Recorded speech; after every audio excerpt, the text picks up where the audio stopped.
Good evening, ladies and gentlemen. If I could ask you to be seated. And welcome to Basingstoke and Dean. Just some admin to get through, first of all. Fire evacuation procedures for this evening. There are no fire alarms scheduled for the evening. Therefore, if the fire alarm sounds, please evacuate the building immediately. The fire exits are located at the rear and the side of this room. Go down the stairs and meet in the War Memorial Park. Please note that this meeting is being webcast live on the internet, and I'll get confirmation of that from the officers shortly. And mobile phones, may I ask that all members and the public switch their phones off or turn them to silent. Right. It's 6:30, and I will commence the meeting.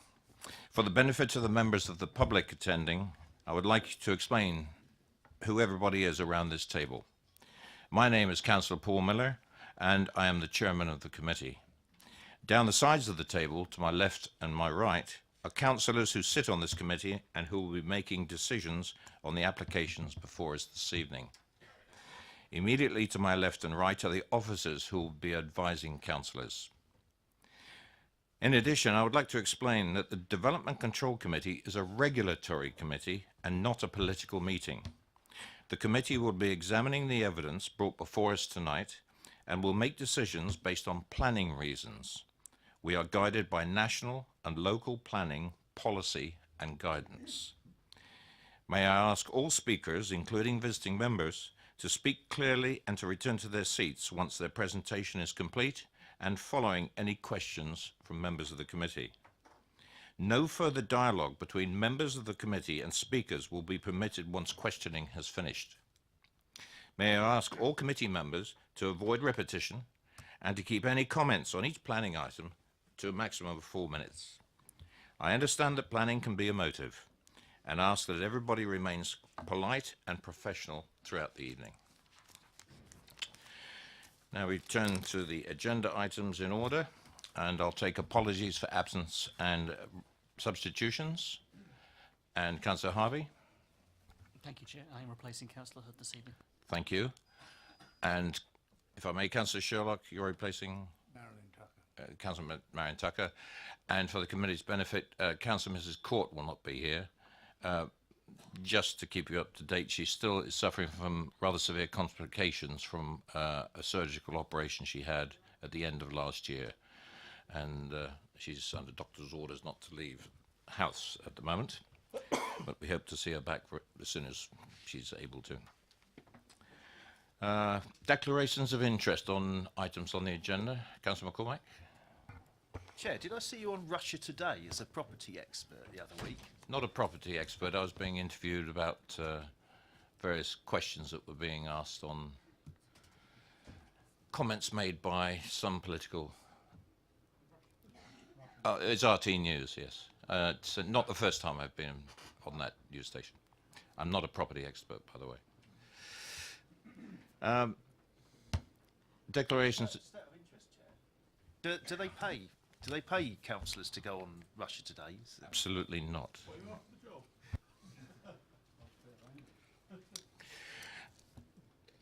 There are no urgent matters this evening.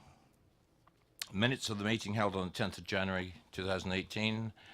I'd like to move that I can sign those minutes as correct. Thank you very much. I'll do that at the end of the meeting. Applications for planning permission, if I could ask, go to item number 1 on that agenda.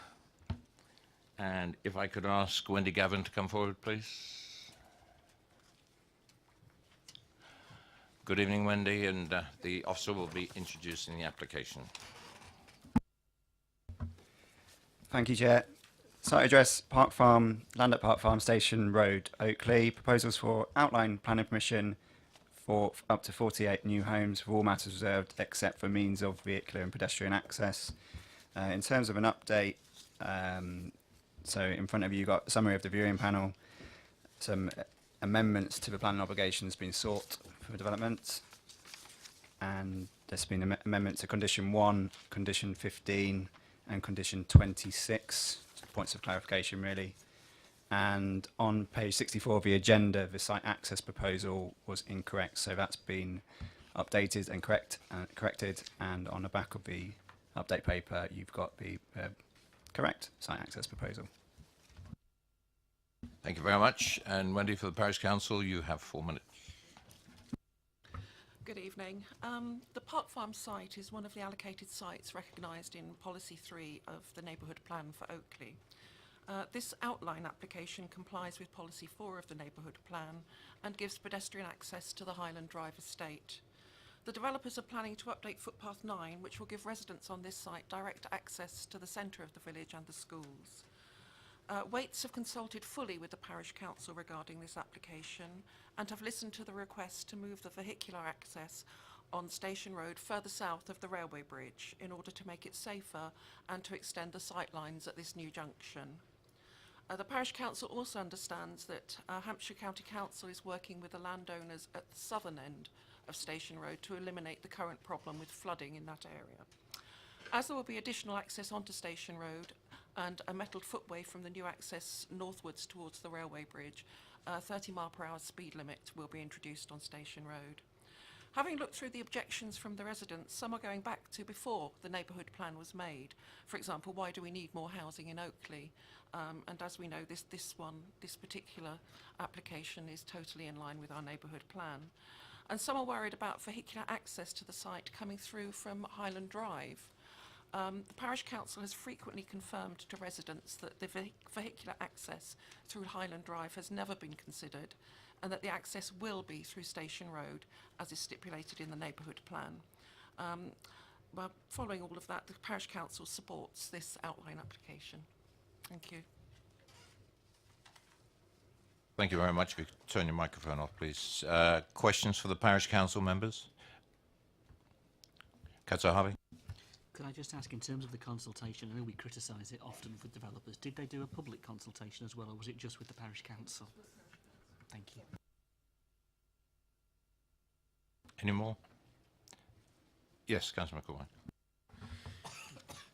The other side of the railway with that bridge, you've got a village hall, is that right? So there could be pedestrian access required from the site to the hall? At the minute, there's two areas that are coming forward. There's the Park Farm one, and where the village hall is, there's a further application coming through for another 15 or 16 houses. That one's still at the outline stage as well. Our ideal would be to have a footbridge over that railway bridge. That would be the absolute ideal, and I think it would be something that we as a parish council are actually going to start pushing for now. When I spoke with Stephanie at the site, it was deemed that when it comes to the Andover Road application, that's when we will look more at getting that footbridge. But as far as we're concerned, it's on the Parish Council agenda for tomorrow for us to start looking at it and getting involved with Network Rail on that one. Okay. Any more questions? Thank you, Wendy. If I could ask Emma Grunbaum, Robert Steele and Tim Bright, please.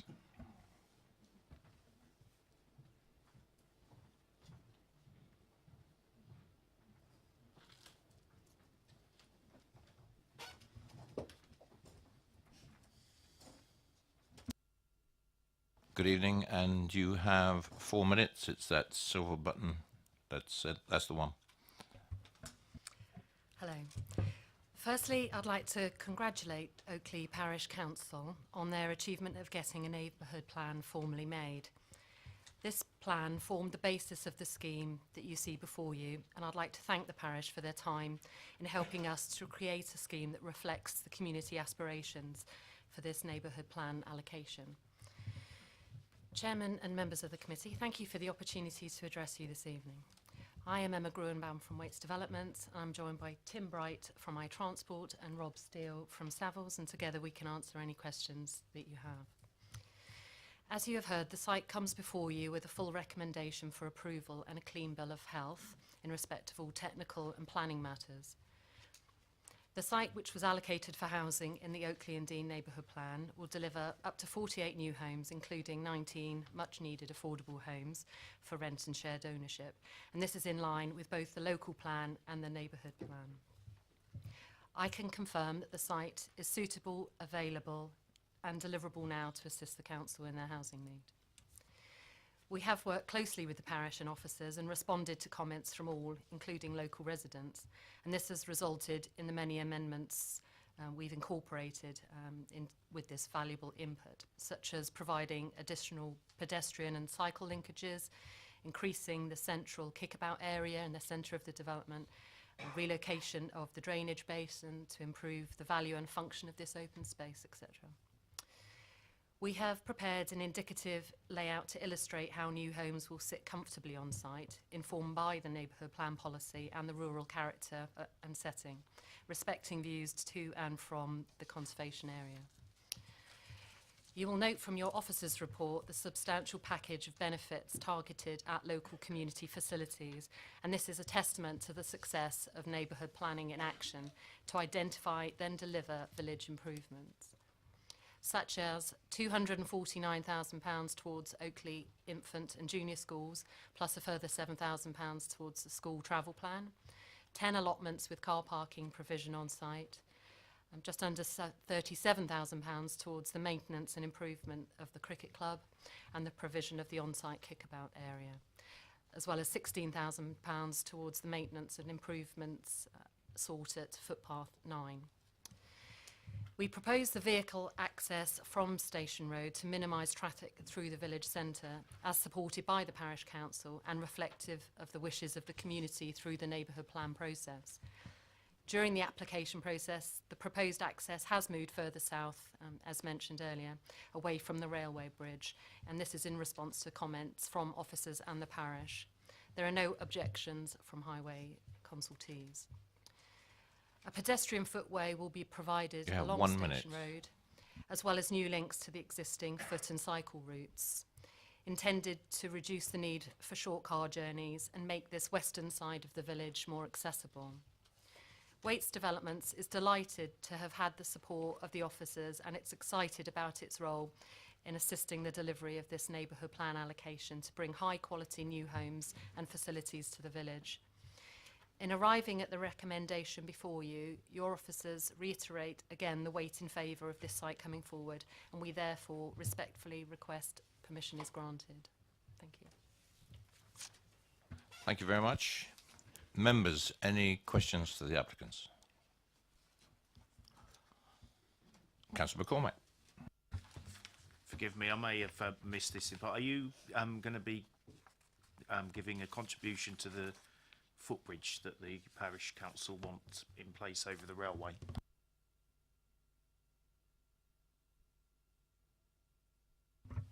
That's something we won't be contributing to. Any more questions? Thank you very much indeed. Councillor Ms. Taylor, please.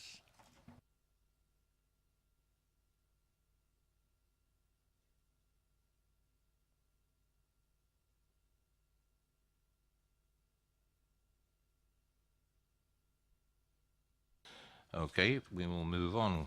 Members, questions to officers?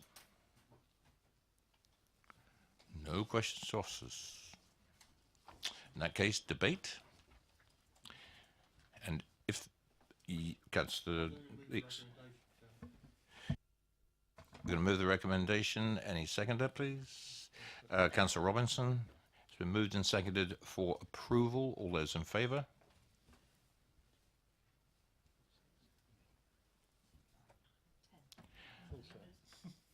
That is carried, officers. The application is approved as per the officer recommendation, subject to the applicant being invited to enter into a legal agreement to secure the necessary contributions as listed. Thank you. Moving on to item number 2. And ask the officers to present this one. And if I could ask, what have we got here? Oh, Mr. Lassiter and Mr. Miller to come forward, please. Or it might be just us, they're both here.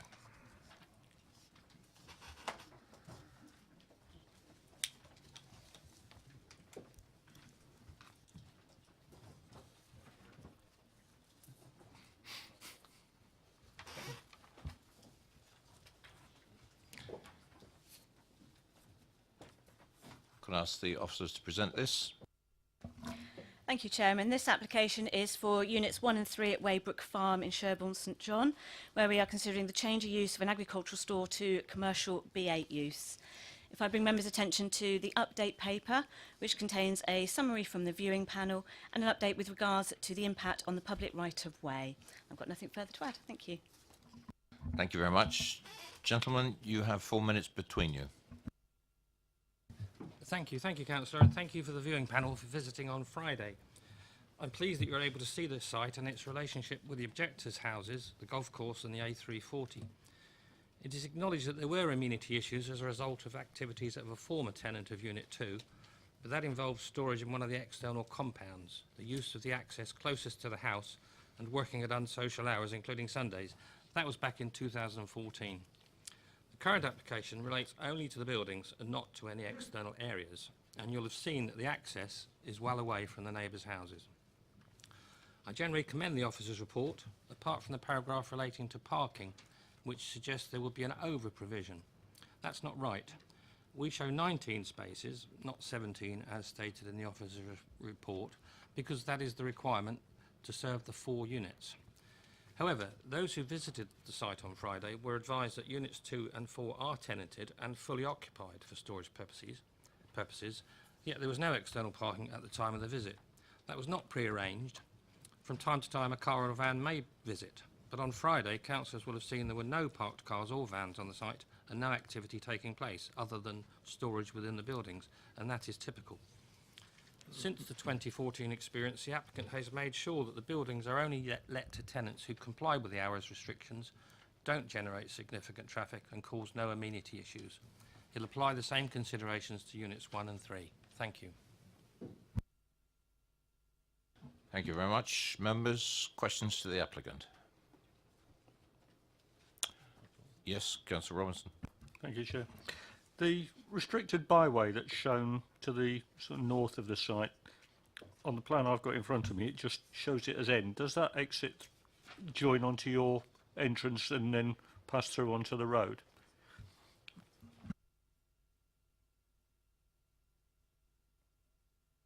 Do you want to answer that? Sorry, could you repeat the last part of the question? You want to know where it... On the plan that's shown, it seems to just stop where it joins your access. Presumably that byway is then shares your land through to the Aldermaston Road, so you would be sharing your access with that byway. Okay, thank you. No more questions? Gentlemen, thank you.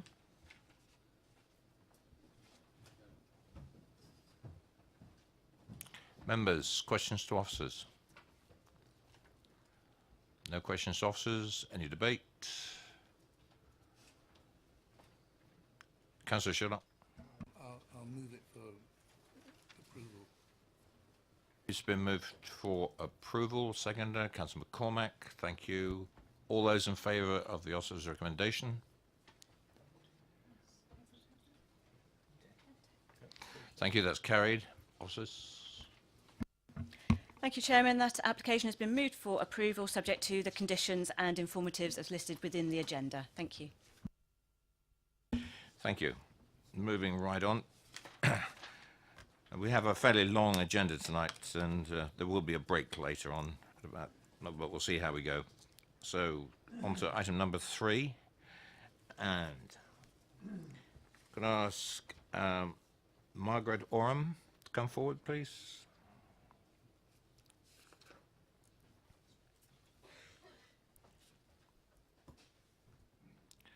If you'd just like to take a seat while we introduce the agenda item. Officers. Thank you, Chair. Item 3 is site at Green Gables, Winchester Street, Overton. The proposal is for erection of a cattery. Application is recommended for approval. There's a bit of an update on this one. So, a summary of the viewing panel in which a number of queries were raised by members. So, there's answers provided in the update to those queries. I won't go through them word by word. There's additional comments being received from Councillor Tilbury, who's in objection to the application. And a point of clarification, really, in that page 79 of the report refers to there being a maximum of 2 cats per pen, and therefore a total of number of cats being housed has been 22. The condition relevant to that states that cats should not exceed 33. The applicant in his supporting information states that 2 to 3 cats could be housed at any one time. So point of clarification is that the condition should refer to the number of cats being housed as being no more than 33 at any one time. So that should clear that up. And as a result of an amended plan to the parking layout, there's been some updated conditions, condition 1 and condition 8, which refers to that parking layout. And on the back of the update, you can see that parking layout has now been provided. So the main thing being that visitors parking will be provided to the west of the main dwelling. Thank you. You have 4 minutes. Thank you. I'm speaking on behalf of Overton Parish Council, who feel that the cattery in this location is unreasonable and unacceptable. This is purely a residential area. Is it suitable for a commercial business of this type to be situated in the middle of a residential area? We consider not. This development will directly affect 6 neighbouring properties and many opposite, which are built on higher ground and will have a view of the building. The cattery appears to take up 50% of the garden. It is 2.9 metres high and the windows and skylights will be higher than the fence. The extra insulation that has been suggested will not help when the windows and skylights are open to vent the cattery, and especially in hot weather, the smell and noise from up to 44 cats will be very disturbing for the neighbours. The windows and skylights will overlook the neighbours' gardens, and when the lights are on in the cattery, this will cause light pollution to the adjoining properties, especially if they are left on all night for security. The cattery is very close to neighbours' fence, which could cause maintenance problems in the future. The council have environmental concerns with regard to the noise, removal of waste and the weekly washout, which would produce lots of effluent. Change of use will be detrimental to neighbours. The vision of Overton Neighbourhood Plan 2016-19 states to do all in our power to improve the quality of life in Overton. This application is contrary to that statement. There is no guarantee that 20 minutes will be enough time for registration, arrivals and collections, so clients are likely to be parked for longer periods. The property has limited off-street parking and the site entrance is near to a bend in Winchester Street with limited visibility. It is inevitable that cars will park outside the property and possibly on the pavement, which is a concern regarding pedestrian and highway safety. As the owners plan to run the cattery single-handed, what happens when the owners are on holiday or one or both of them is ill? The application is against conserving and enhancing things people value most about living in Overton. It will impact on the character and appearance of the area. It will cause loss of privacy, increase in noise and disturbance to neighbours' property, not just because of the cattery, but also the large increase of traffic and therefore impact on the highway safety. Large lorries using Winchester Street and the cars from the new development at Sapley Lane do and will have a profound effect on the amount of traffic using the area. At the site visit, the ground was much higher than some of the gardens in the adjacent properties. At the site, some properties were nearer to the cattery building than they appeared to be on the site plan provided. Also, space allocated for gaining access and egress from the parking area did not look adequate. I repeat that council do not consider this to be a suitable area for such a commercial business. Cotsford Down have a cattery, and this is approximately 3 miles from Overton, and local cat owners are able to use this cattery. The Worthing Road site quoted shows from Google Maps it has a lot larger garden, and the cattery does not take up as much of the garden as Green Gables. You have 1 minute. I understand it has 18 pens, 2 cats to each pen, if they are related. The house is near to commercial buildings, not just residential, and the cattery appears to be further away from the neighbouring properties than the proposed one at Green Gables. It has 5 parking spaces, which is quite different in many ways to that the application for Green Gables. There must be a better rural location more suited to a cattery than this quiet residential area. Thank you. Thank you very much. Could I ask you to switch your microphone off, please? Thanks. It's because it mutes out everybody else's. Questions to the Parish Council? Councillor Potter. Hello, Sorum. Only a small point. In your comments there, you were talking about 44 cats. I mean, having heard the officer, you're happy to accept the condition he's talking about in terms of occupancy, which would be 33, I guess. I'm not sure it's going to be very material to your views, but that's the figure we're talking about, isn't it? Sorry, we're just against the cattery in this area because it is a purely residential area. Any more questions for the Parish Council? Thank you very much. Mr. Pilford and Mr. A. Robinson, please.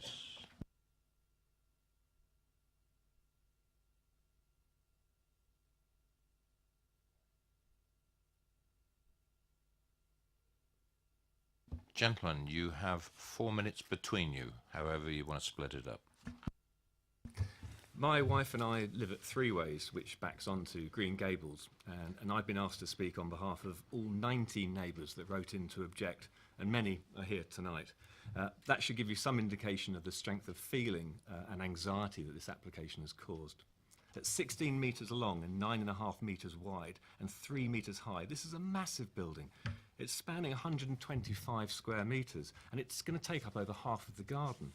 Other local catteries aren't as high or as big or so close to so many neighbouring properties. To be honest, it's still a little bit unclear as to whether they want 44, 33, 22 cats. Whatever the number, this is the wrong location.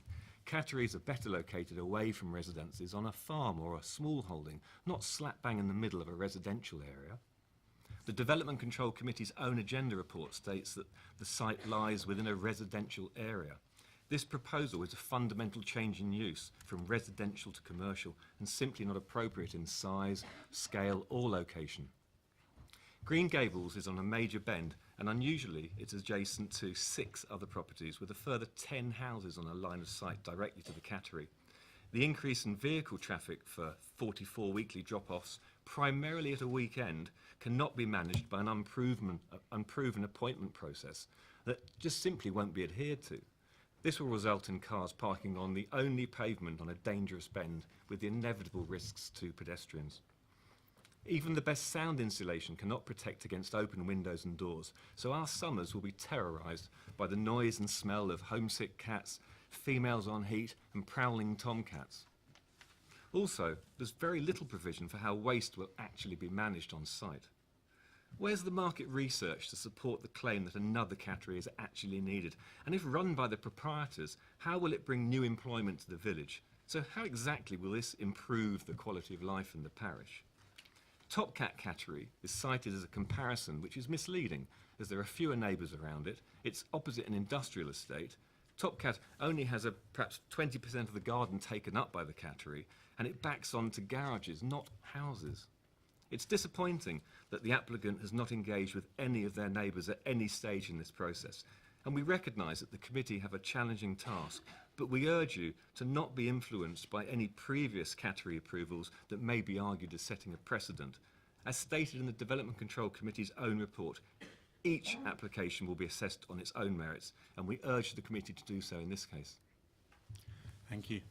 I'm speaking on behalf of Paul and Terry Pilfold. They live next door to the proposed cattery at Hillcroft. They are both retired and in their 80s, and they're very distressed about this application. However, they didn't feel able to speak at this meeting. They're probably impacted. You have 1 minute. They're probably impacted more than anyone else in this proposed cattery. Is less than 20 feet from their living room.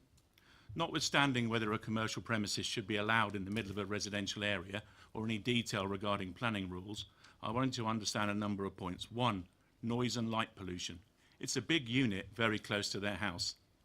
2, traffic. Winchester Street is a busy road. Green Gables is on a blind corner. There will be an accident.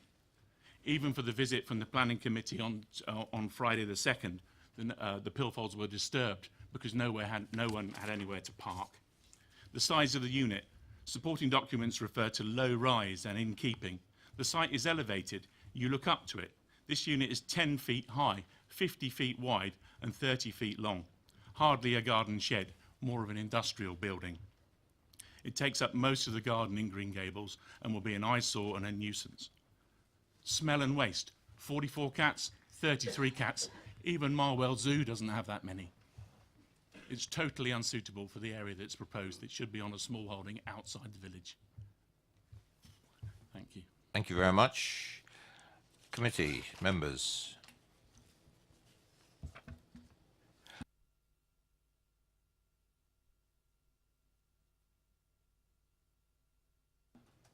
Could I ask your name, please, sir? Floor, Jim Floor, F-L-O-O-R.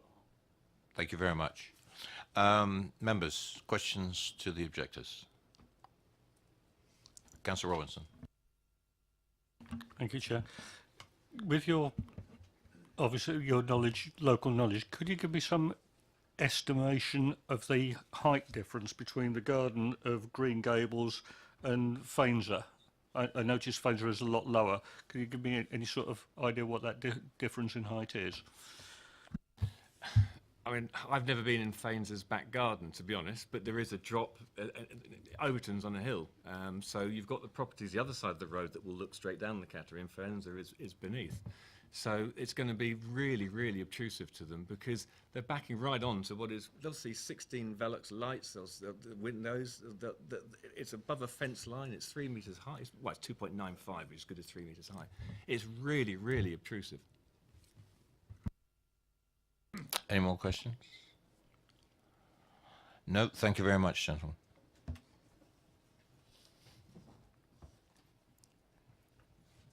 Mr. Wolf and Mr. Sygrove, please.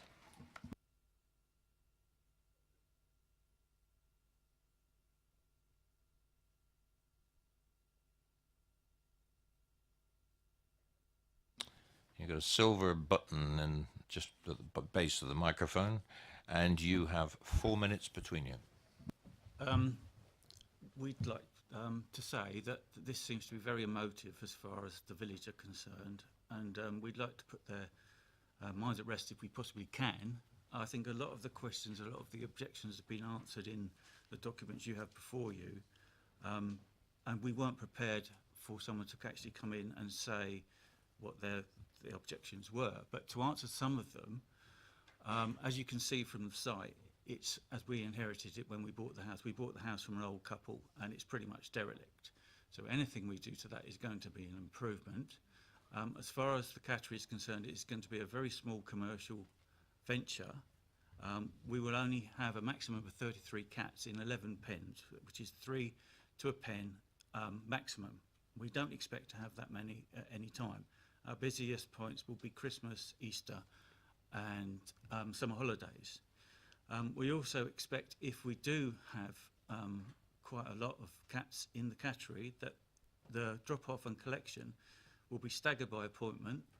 There will only ever be one car in our driveway for at any one time, and we reckon there'll probably be an average of 3 visits per day. We will also offer a collection drop-off for our potential clients, so we will be doing that themselves with no customers' cars parked. As far as extra traffic is concerned, just like I've just addressed, there will only be sort of three extra per day, maybe. Also, Green Gables isn't on a dangerous bend. The dangerous bend is a good 100 yards in before Green Gables or after Green Gables, depending which way you're coming, and it goes to a small corner after it. And it's actually right in the middle between the bad corner and the small corner. So actually it's on the straight bit, or the only straight bit of road there is there on Winchester Street. I'm sorry, I'm a bit nervous. I can't remember any more of the objections, I'm sorry. But with light pollution. There will be windows. There won't be any windows left open because obviously the cats can get out, which is so that won't be a problem. Light pollution, as far as the lights go in the roof, they will be dimmed at night, so there will be no pollution at night because the cats will be asleep, and it will all be obviously our opening times were going to be between 9 o'clock and 4:30. So. What else is there? Anything? Yeah, noise. Oh yes, it will be all integrated into one large building. It's not going to be a building that's any bigger than we were allowed to be built without planning permission. You have one more minute. We feel that we've done it in the right way. We also advise not to contact any of our neighbours because of the, negative feeling, maybe negative feeling. And also, we wish to apologise to our neighbours if they are upset, and we didn't mean to do anything like that to upset them. No, our neighbours mean a lot to us. Yeah, we were very friendly with our neighbours before this happened, before we put the application in.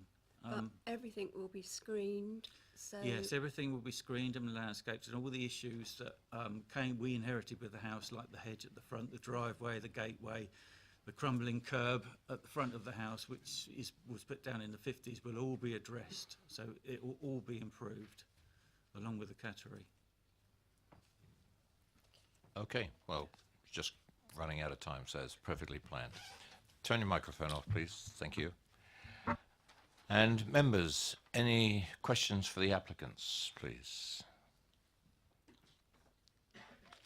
No? Well, thank you very much. Councillor Phillimore, please.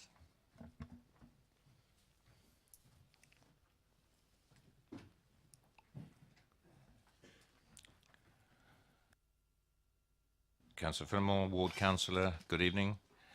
Good evening, Chair. And you've got 4 minutes. Okay, members, I and those residents I represent here tonight vehemently disagree with the reasons for approval of this application and would like to address those reasons in turn. Firstly, we disagree with the statement that the proposed development would not result in any significant impact on the character and appearance of the area. Policy EM10 of the Basingstoke and Dean Local Plan states that all developments must respect the local environment and amenities of neighbouring properties. It's hard to comprehend over the introduction of a commercial venture of this scale amongst a residential area of bungalows contributes to the overall character enjoyment of residents as defined in the said local plan. Secondly, we disagree with the statement that the proposed development would not result in an undue loss of privacy or cause undue overlooking, overshadowing, overbearing or noise and disturbance to the neighbouring properties. The cattery is of such a substantial size that it goes along the whole northern boundary of Green Gables, equating to a building that is over 16 metres long, 9 metres wide and nearly 3 metres high at its highest point. In fact, the building footprint is nearly the same size as that of neighbouring properties and occupies 50% of the property in question. If you factor in the environmental concerns regarding noise generated, removal of waste and effluent, it's hard to comprehend how those factors do not impact on the privacy and disturbance to neighbouring properties. Finally, we disagree with the statement that development will not cause an adverse impact on highway safety. The property is situated on an arterial road from the A303 into the village from the south, a road used by not suitable for modern traffic and HGVs. And I would add that there's been 3 or 4 accidents on that particular stretch of road in the last few years. A route soon to be increased by an additional 55 houses to the west of Sapley Lane. The provision of 2 parking spaces for a development of this size seems inadequate, doesn't take into account deliveries to and from the property, and will only encourage parking on the road, creating parking and highway safety issues exacerbated by the poor visibility from the access both north and south. I'm sure we're all animal lovers in this room this evening, but in this instance the overall well-being and concern of residents should take precedence over cats. I believe that this is the wrong development and the wrong location and should be refused for the reasons outlined by myself and others. Thank you, Councillor. Members, questions for the Ward Councillor. Councillor McCormack. So you mentioned policy EM10 as a reason for refusal. That's out of keeping with the area, is that right? Yeah. Okay. Well, I think the quotation comes from the second reason for approval at the start of the agenda item in the agenda. Any more questions for the ward members? Nope. Thank you, Councillor. Questions to officers. Councillor Westbrook. Thank you, Chairman. Which is page 84 and page 85, location plan and the block plan. And officers can tell me, when we didn't really go that far down on the site viewing, but can you just tell us how far that proposed building is going to be from the boundary fence? I'm not quite sure what the boundary is and what's the grid line on this. So. and probably easiest plan to refer to is the one in the update paper, because that's the updated site location plan and block plan. Although it's a bit small, to be fair. No, but I can tell you the distances in a second. Okay, so taking the southeast corner of the building, of the Cattery building, to the boundary, so I should say to the corner of Hillcroft, it's 7 metres. So to the boundary, it's 3 metres. And then going to the western side, so you can see the rear elevation of the building is pretty much up against the fence line. Up against the fence. Yeah, Thank you. and to the west, for completeness, it's about 1 metre. So 7 metres is this side. So 7 metres is from that eastern elevation to Hillcroft building itself. So it's from the building to the boundary, it's 3 metres. okay, thank you. Councillor Robinson? Thank you, Chair. Back to the question I asked one of the objectors earlier. Can you give me any indication on the height difference between Green Gables and Fenser? Not accurately, but purely an observation, there's probably a difference of maximum half a metre between, in terms of ground levels, between that part of the site and the rear garden. That's just an estimate. I can't give you any more on that. Got any more questions to officers? Nope. Debate. Councillor Potter. Well, I'll be very clear, I hope, in my view about this. I'm genuinely disappointed it's recommended for approval. I can see little to commend it. Looking at the footprint of the proposed Cattery, it's as big as the bungalow itself, it seems to me. And if we were to ask ourselves a question, would we approve backland development of this sort for a new bungalow there, or a new dwelling of that size? The answer would be no, in my view anyway. I genuinely don't believe it complies with what I understand to be the required provisions of EM10. EM12 is less significant to me, I guess, in this context, but certainly EM10. And I fear it presents a number of the problems that have been spoken about by the objectors and by the local ward councillor. I don't think it's the right location for a commercial venture like this within this residential area. And I certainly would say that I will not approve it, Chair. Thank you very much. Councillor Robinson. Thank you. I'd like to second the motion which I think we got for refusal. It's a residential area, it's overdevelopment, it overshadows a lot of the garden of Fenser. It's 9 feet high or 10 feet high, give or take, plus half a metre or so of rising ground. The applicant said that they could put a building up almost this big under permitted development, and I accept that, but that would be without the use. I don't think this is a small commercial venture. A building of that size, this size, makes it quite a large commercial venture for that location, and I believe it contravenes EM10 1A, 2B and 2C. Councillor Harvey. Thank you, Chair. Can I agree with what's been said so far and say that the mass and bulk of the building is a concern? I don't see it as appropriate on the site. I don't think the location is appropriate on the site, let alone in the area. So even if we were just looking at it within the red line, I would be concerned about where this building was being located, let alone its impact on the neighbouring properties. So the contradiction with EM10 is a very relevant argument. I think the other point to bear in mind is the highways point, and I did look at the paper in terms of the conversation that officers have on the highways issues, and they are relevant to an extent. Whether they hold in the contents of a rejection is an important question to ask our officers, but I would say that the debates we've had on these locations and these businesses in the past, whether that is enough car parking on site, whether there is enough provision to approve of it in a way that doesn't compromise road safety, is worth having a conversation over, and I think that is a concern I have, and I would hope it would stand up to scrutiny as an objection, but I wait on the officers to test that. I think the location on the road is relevant, so off the site is also relevant in terms of if there were vehicles parking on that road to use the site because they didn't have the capacity on the site, it does create a road safety issue, and again that's a commentary within the report itself. So I'd add those as a possible point for us to consider. Thank you. Councillor Westbrook. Yeah, thank you, Chair. I mean, most of it's been said already before you got to me. In particular, Councillor Robinson's points on EM10. And obviously, you know, it's down for approval, so we'd have to find reasons for refusal. And I think in particular, has already been stated, EM10 to B and C, most definitely. That was all I was going to say, really. Right, just ask officers, I'm going to move this, reasons for refusal. You're content? I'm going to move this to the vote. We're probably content in terms of we understand what the conflict with EM10 is. Councillor Harvey asked about potential for the highway reason for refusal.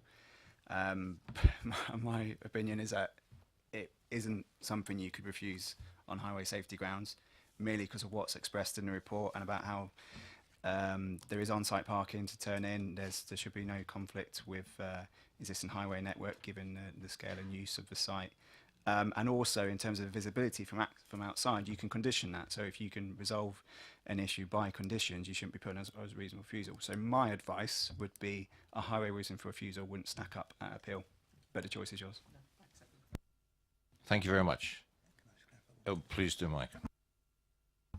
Thank you, Chair. No, it's just to clarify, just in terms of the reasons for reason for refusal, you're considering number one, entirely understand scale, mass, bulk, overdevelopment of the site and the impact on the character of the area, conflict of EM10, and obviously associated neighbourhood plan policies. Councillor Westbrook, I think, mentioned or Councillor Robinson, sorry, mentioned the overshadowing of Fenza in the garden in particular, taking into account the levels change. So that'd be specifically on that direct impact. And then Councillor Potter mentioned, so this would be a third reason, the inappropriateness of the use in terms of the impact on the residential area. But could I just explore as to whether that is a general impact on amenity, or is there anything specific about noise or odour, or is it all of those things, noise, odour, light, and the generality of the use on the amenity of the area, if you like? Thank you, Mike. I mean, I think it's a generality in the sense that I could list all those things separately, but I think that impact overall in that setting, in terms of its relationship with residential dwellings, all accumulate to that rejection on my part under that heading. It's been formally moved and seconded, this application for refusal. All those in favour of refusal?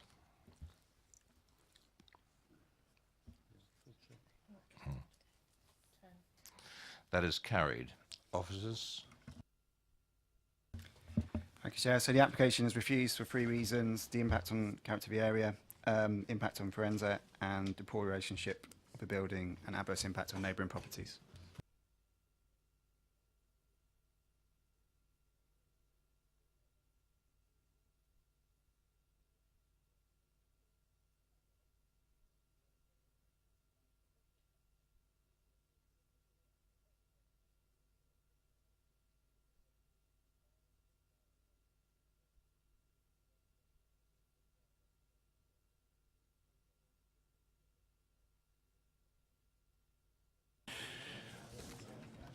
Right, moving on to item number 4, Maple Durwell Barn. And if I could ask Mr. Needham, Mr. Franklin, and Dr. Hall to come forward, please.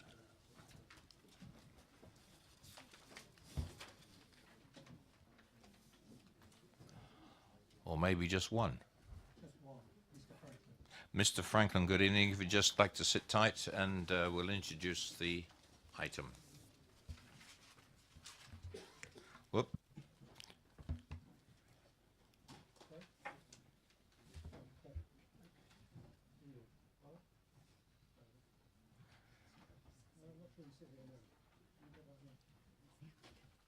All right, we're done. Thank you. Officers, if you could introduce the item, please. Thank you, Chair. This is an application for the erection of a detached 4-bedroom dwelling following the demolition of the existing storage barn at Maple Durwell Barn, Tunworth Road, Maple Durwell.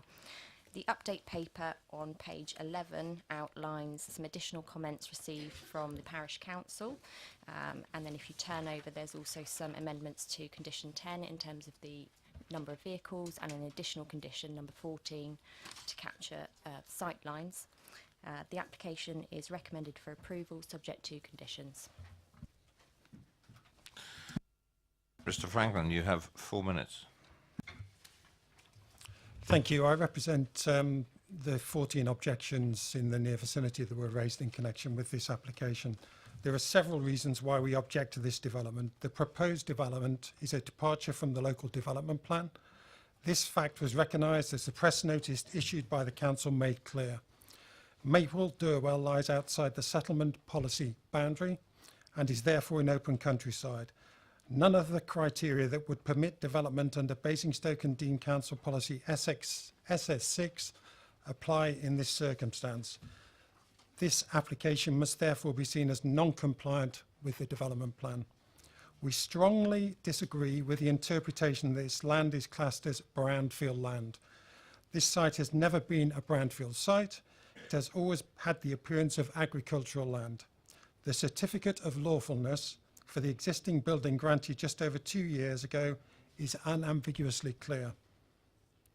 Only the land occupied by the concrete barn, parking area and access point should be considered development or developed. The certificate of lawfulness explicitly stated that the status of the remaining plot should remain unchanged, that this is an undeveloped area of land. The current opinion is now the opposite of that given just 2 years ago. Maple Durwell lies within a conservation area, a key characteristic of which is the scattered nature of housing in the village. This development will result in close infilling between housing to the detriment of the scattered nature that is a feature of the conservation area. We strongly challenge the Conservation Officer's report that the proposed dwelling will be of an appropriate scale and designed to fit with the rest of the village. It would be considerably larger than the dwellings around it and of a completely different design, therefore not in keeping with the features of the conservation area. Any development permitted on this site would also act as a precedent for subsequent developments. In relation to the loss of amenity, we disagree. The position and height of the proposed dwelling would cause an inevitable loss of light, overshadowing and loss of privacy to the neighbouring properties. The front of the proposed dwelling would look out directly over the front door of the property immediately to the west. The size of the dwelling would cast a shadow with loss of light every morning over the same property. The parish council strongly object to any form of residential building on this site, additionally stating it is totally out of keeping with the architecture of the village. It will dominate its neighbours both in appearance and size. Finally, we wish to bring to the committee's attention that the applicant has in recent days been unlawfully removing and cutting down trees on this site without necessary permissions. Furthermore, on Tuesday, he arranged for a water meter to be installed at the site, blocking access to an adjacent property. This is typical, given a previous enforcement notice to demolish the property was simply ignored and not followed through by the authorities. You have about half a minute. As you will appreciate, this apparent contempt for due process is of concern to all of us who have objected. Thank you very much. Thank you. If you could turn your microphone off, please, Mr. Franklin. Thank you. Members, questions to Mr. Franklin? Councillor Bound. Could you just clarify for me, you mentioned something about the building due west. Is that Hillside Cottage? And something about coming out of the house and the entrance is just there? It will overshadow. Yes, thank you. It will overshadow that property and block light to the location. On my site plan, can we have a site plan up? Is it possible?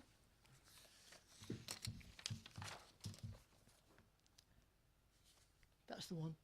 Hillside Cottage, is that a garage in between Hillside Cottage and the proposal? It's a low-level garage, yes. Yeah, thank you. Any more questions to Mr. Franklin? Thank you, sir. Mr. Dowling and Mr. Culver, please.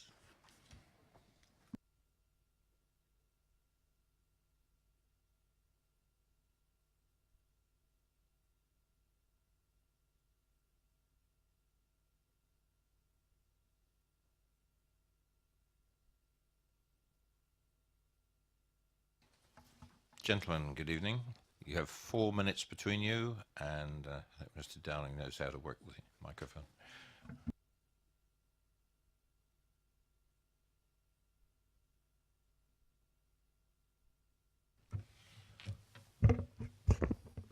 Good evening, Chair, members, officers. This site has a lawful development certificate for use as general storage, and both your legal and planning policy officers have determined that it's previously developed land. The officer's report concludes that its redevelopment for a single dwelling would enhance the immediate setting and would accord with the sustainable requirements of the National Planning Policy Framework. The site is occupied by a singularly unattractive and utilitarian building, which detracts from its neighbours and from the character and appearance of the conservation area in which it sits. The conservation area appraisal describes Tunworth as predominantly reflecting vernacular building traditions. It notes that the unlisted hillside cottage and yew tree cottages immediate to the west of the site, which adjoin the site, are tight up against Tunworth Road, punctuating the view up the hill towards Gray's Farm. To the east of the site is Cranbourne House, which is a converted barn from Manor Farm. Opposite the site is a large utilitarian barn. The proposed dwelling has been carefully sited to ensure that there is no overlooking of the properties on either side, and also that the privacy of their gardens is fully protected. The design, which was amended at the case officer's request, is traditional in its overall form, with two distinct parts reflecting a building that may have evolved over time. It has a brick plinth, string course, handmade bricks, chimney, timber casements, dormers, hipped and gabled roofs, and bonnet hips. And that would normally be it. A quiet design that sits comfortably between its three disparate neighbours. But I'm conscious that elsewhere in the borough, often modest vernacular houses were given stylised facelifts in the Victorian period. Came through Bramley today and saw the Bow Repair Estate cottages, where they've got cast iron windows and decorative tile hanging. And I thought that this particular site didn't have a very strong distinctive style for the buildings along this side of Tunworth Road. So I tried to introduce some interest with decorated barge boards and crested ridge tiles. And this is not Gothic style, as I see the Parish Council have said in the update paper, but a more romantic style, which was a flowering of the late Victorian period. And I've done that just in the hope that somebody passing the site might just smile when they see the building. You have 1 minute. Did you want to mention the trees? Just one small point that was mentioned about trees on the site. The trees have been managed on the site with some pruning, but no trees have been felled. Thank you. Thank you very much. Members, questions to the applicant? Nope. Councillor Bowen. Can I just confirm, it looks as though, I mean, it's a bit difficult to see on this site plan, but there is hedging all the way around the site, or there will be hedging all the way around the site. Yes, so there is some hedging around the site, and the intention is to reinforce it with native species. Councillor Potter.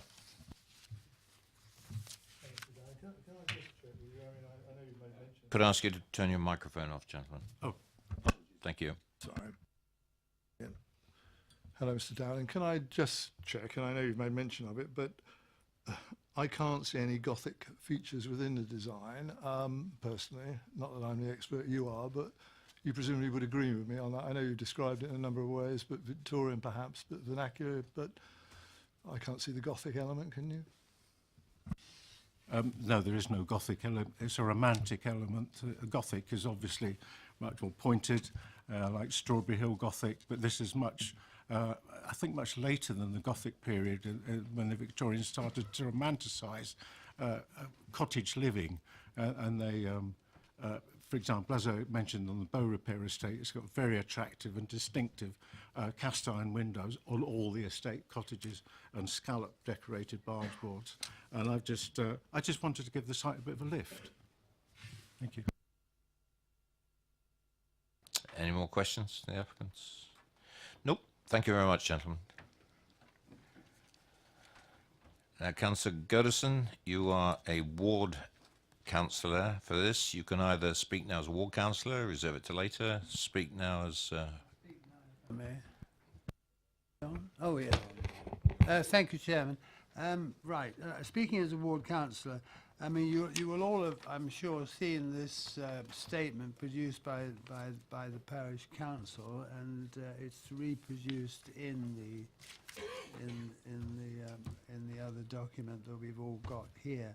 So I think the main point I need to make from the parish council's point of view is that, first of all, just to emphasise that, you know, Maple Durwell does not have a settlement boundary at anywhere within the settlement, and therefore everywhere is theoretically in the open countryside.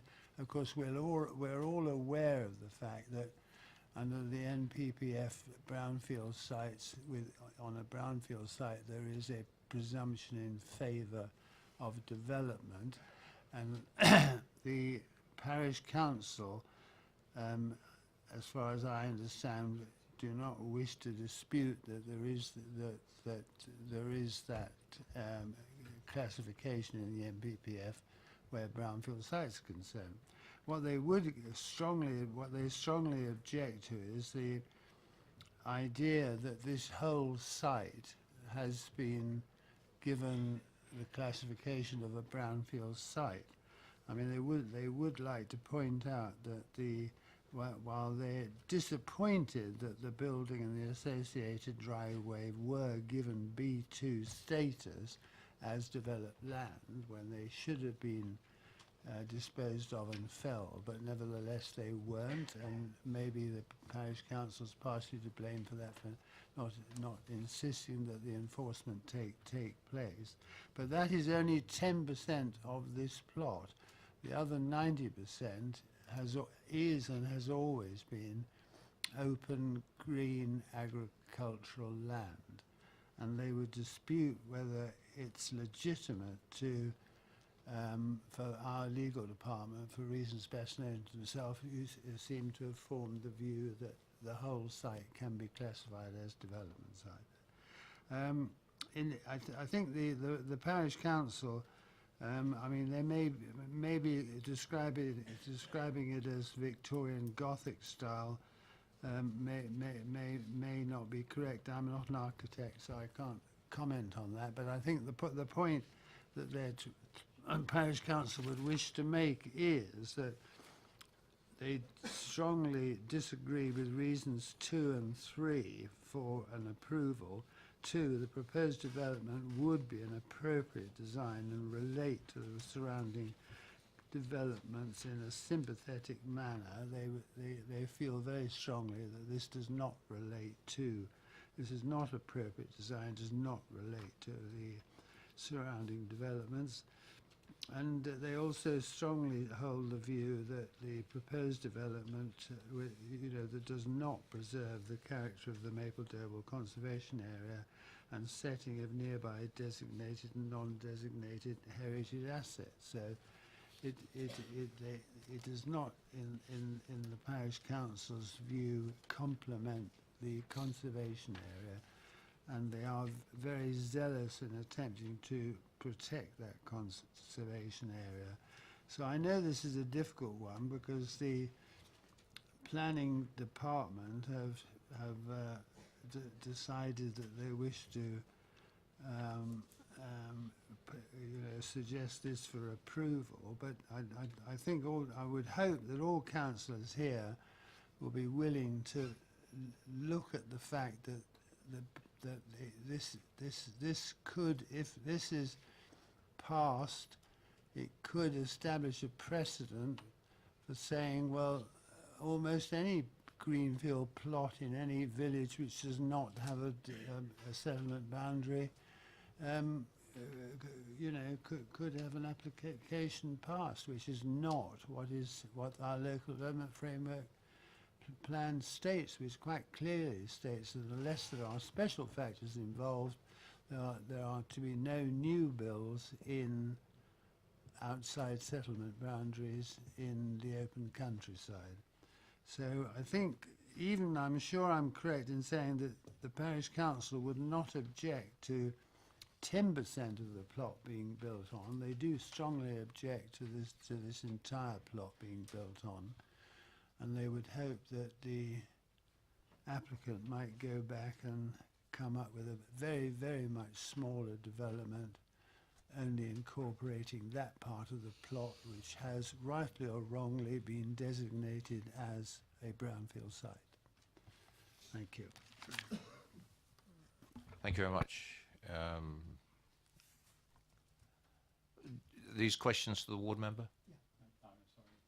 Because I'll go back to questions to officers in a minute. Councillor Bound, do you got a question for the ward member? Please. Yeah. Right, Sven, did I understand somebody say correctly that Cranbourne House is a conversion of a barn? Was I wrong? Did I pick up something?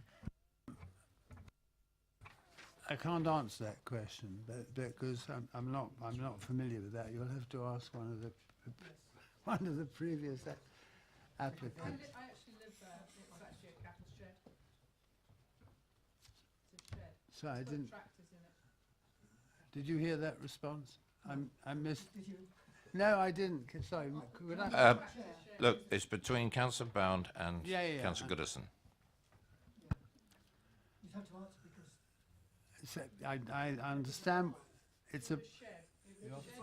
I'm sorry, but please, It- this it- is it- between it- Councillor Bound and Councillor Goodison. It was. We understand that it was a shed. Yeah. Thank you. Right. Questions to officers. Councillor Westbrook.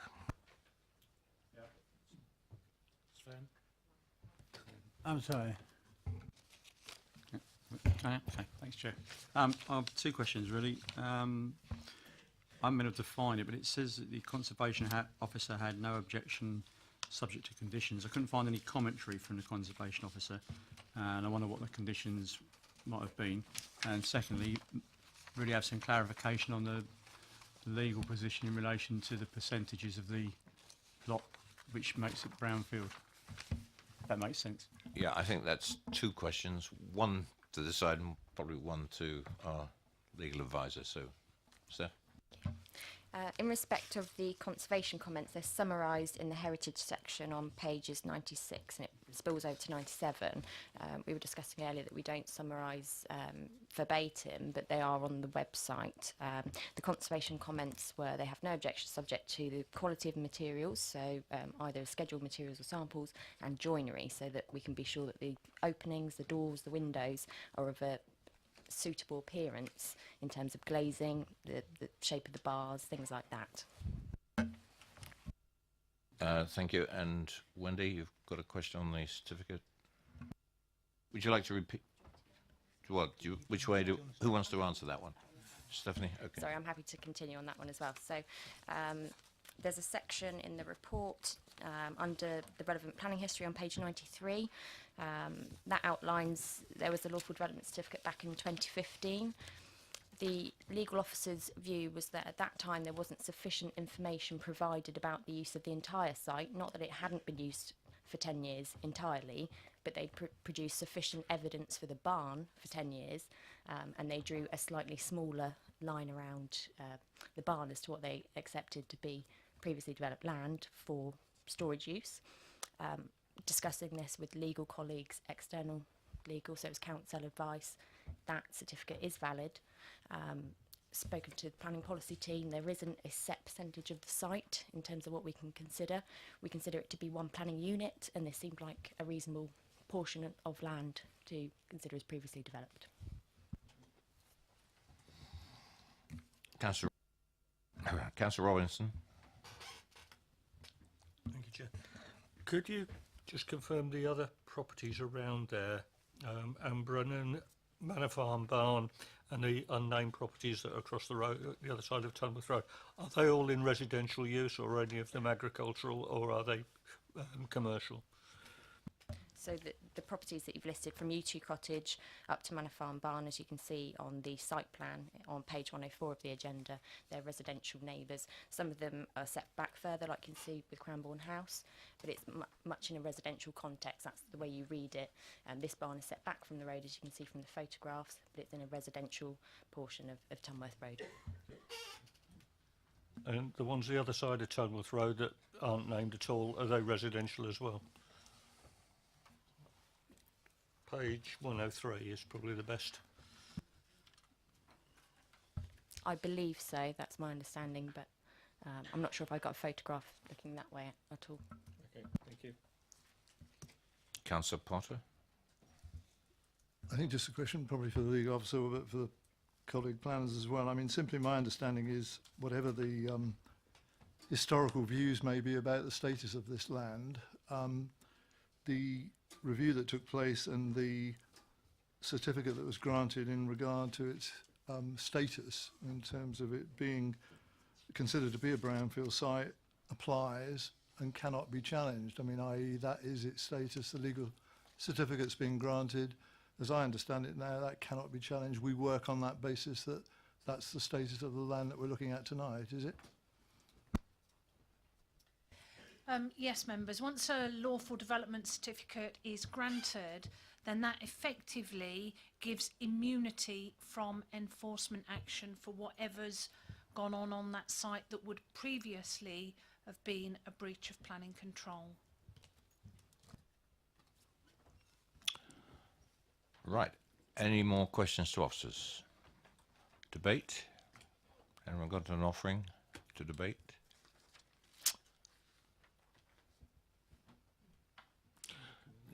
No, because if there's no debate, I will move the officer's recommendation. Do I have a seconder?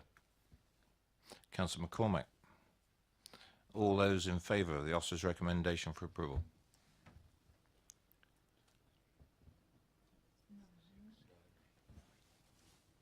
That's carried, officers. Thank you, Chair. Just to confirm, the application is approved subject to conditions as per the officer recommendation.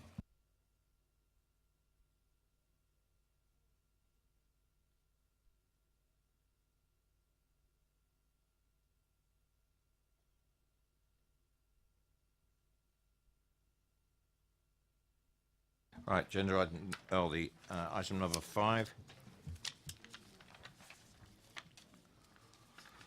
If I could ask Mrs. Smith to come forward, please.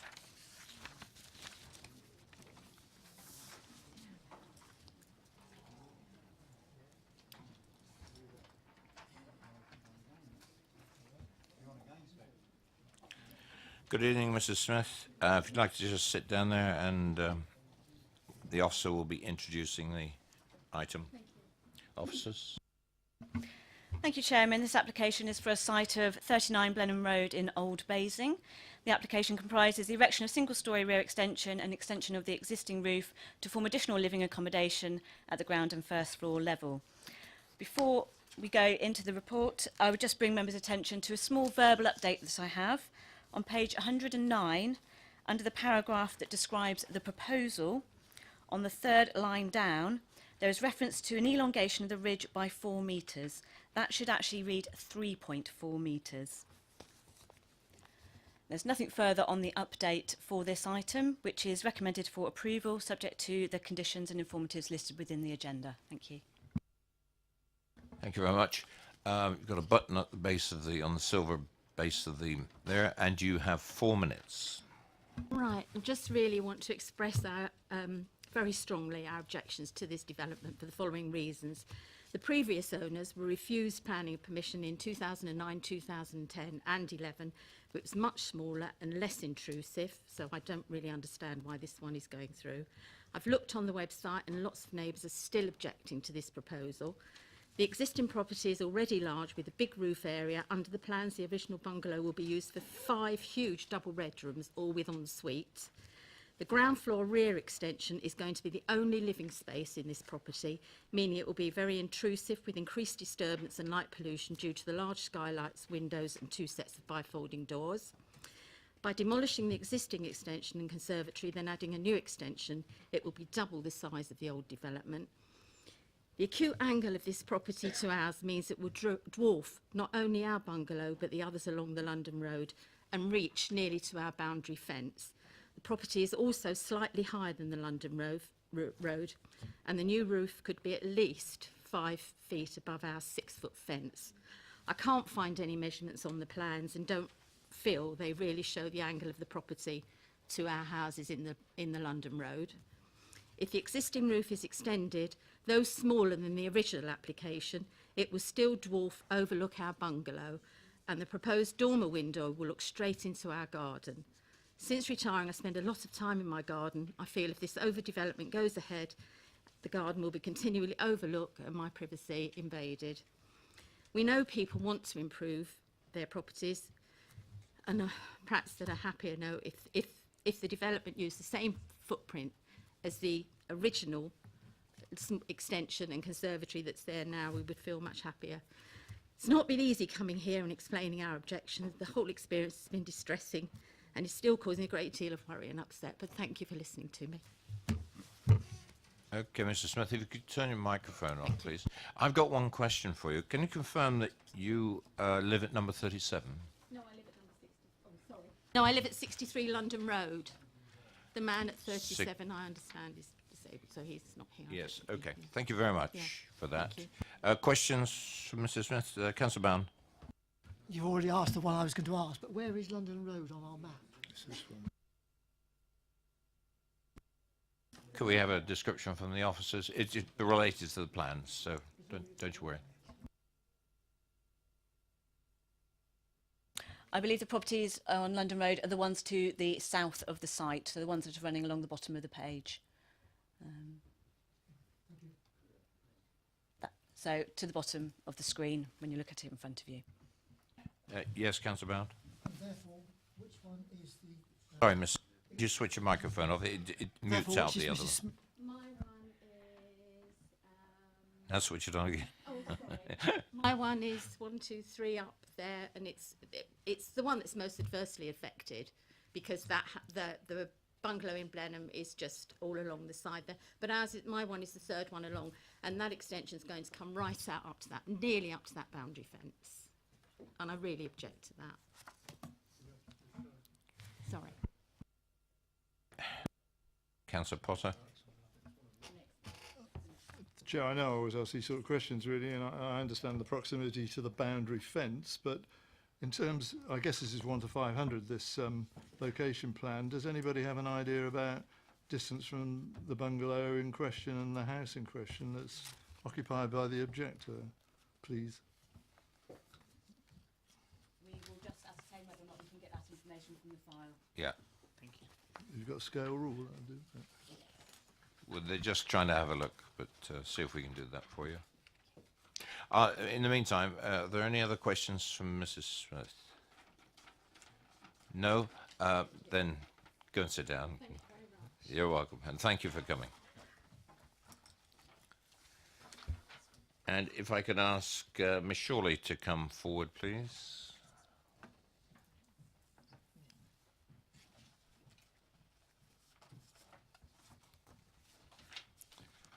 And surely, if you just hang on a second while we dig out these measurements, and good evening.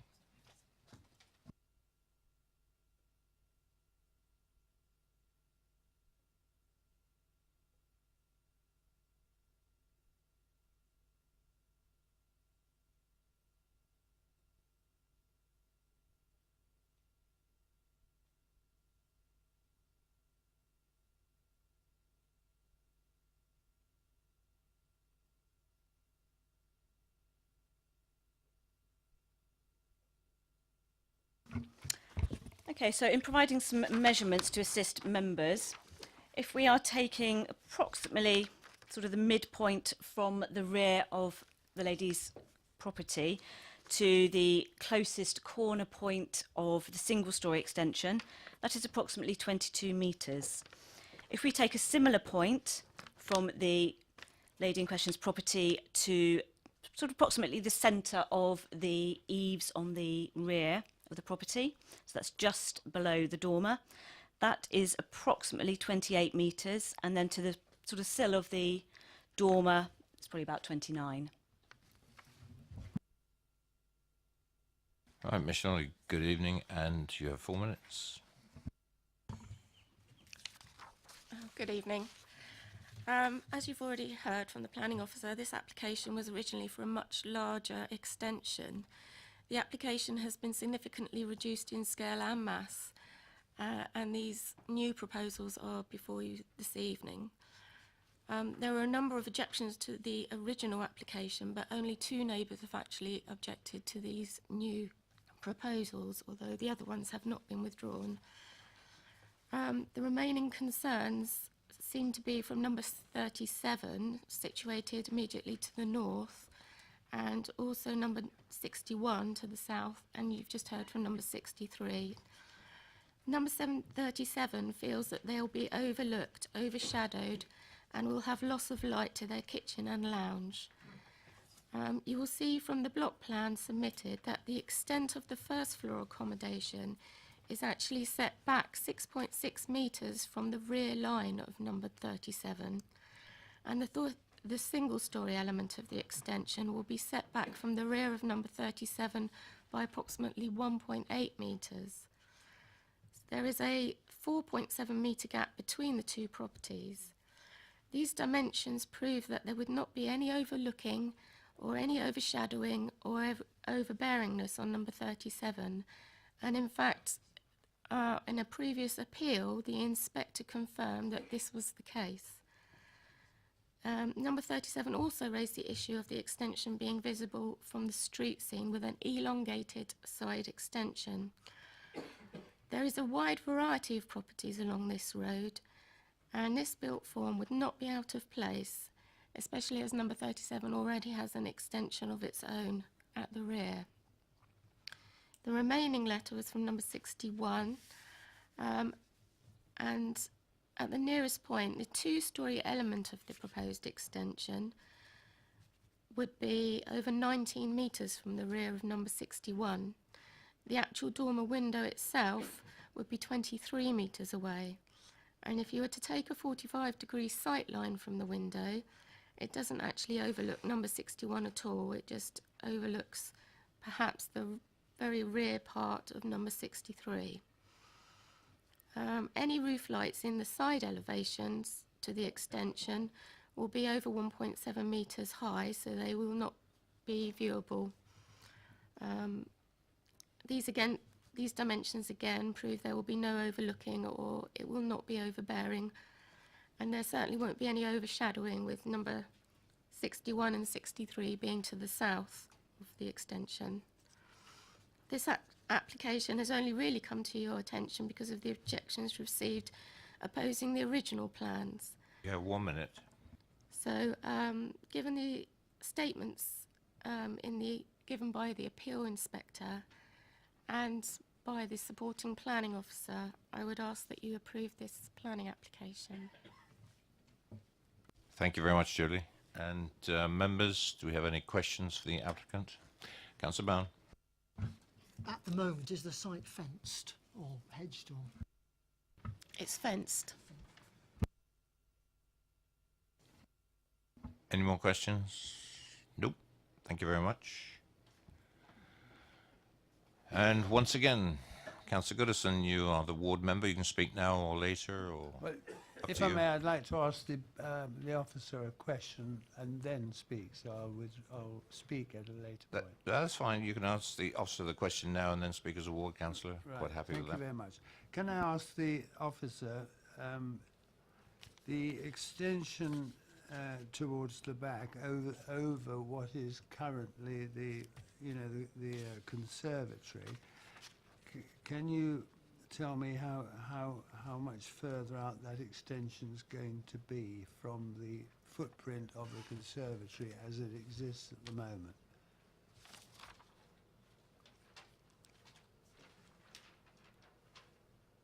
Microphone, please. Microphone, Councillor. Oh, sorry.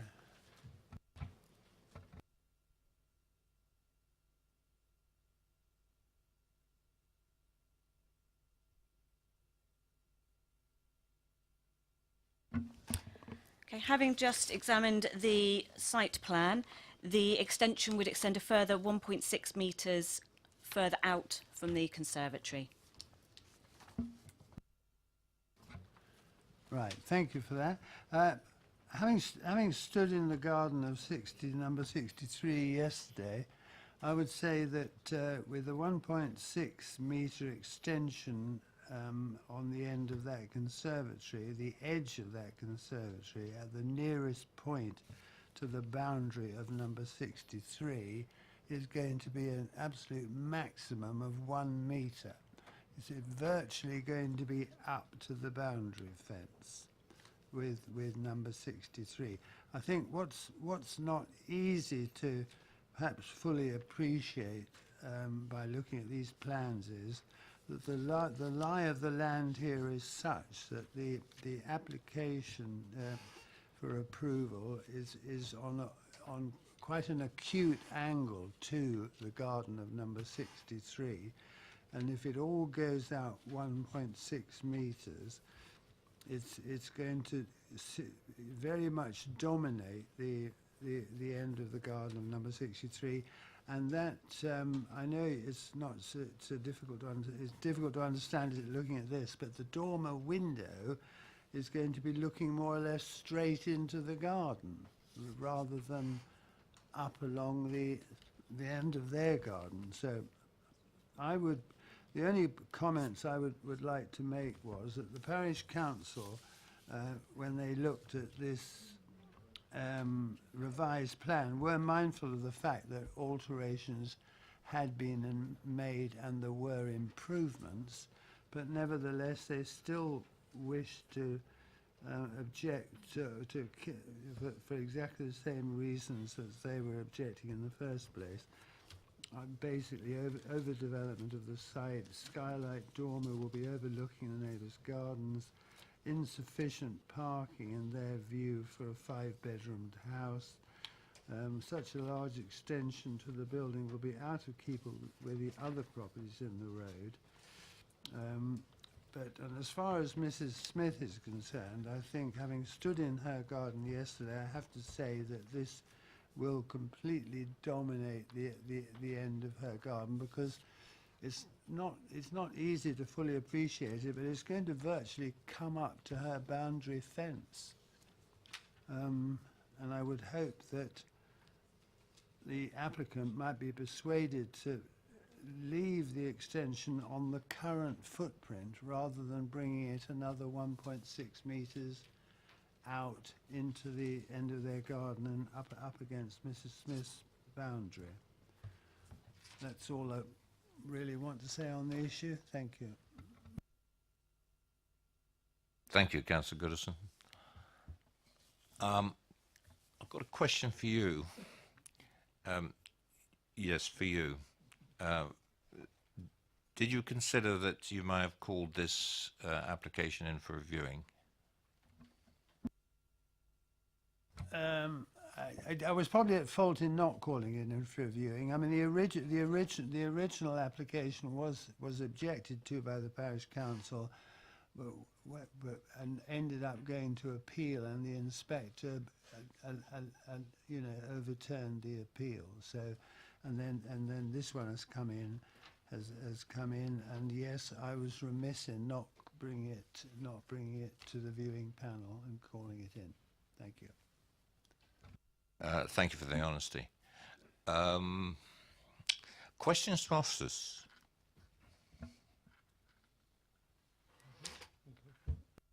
Councillor Robinson, and by the way, I've just been talking to the officers myself, so that was the reason for the question. In view of what Councillor Goodison said, could we defer this and bring it to the viewing panel and then bring it back to the next meeting? We've been here before, members, in that, you know, the plans give one thing. Sometimes there's no substitution for actually getting out and having a look at it. I leave it to the committee.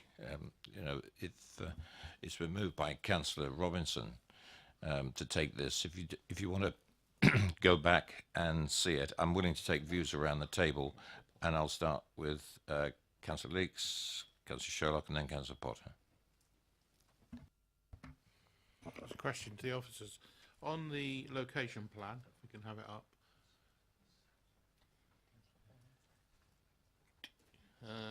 Got that one, yeah. Could you just point out where the north is, please? There's no north. It is at the top, is it? Okay, thank you. Councillor Sherlock. Thank you. I'd like to support Councillor Robinson's motion to bring it to a site visit. Thank you. Councillor Potter. I take the contrary view. I mean, I don't think Councillor Goddison should be quite so hard on himself, really. I don't think there's much to be gained by a site visit, to be frank, and I raise the question for good reason.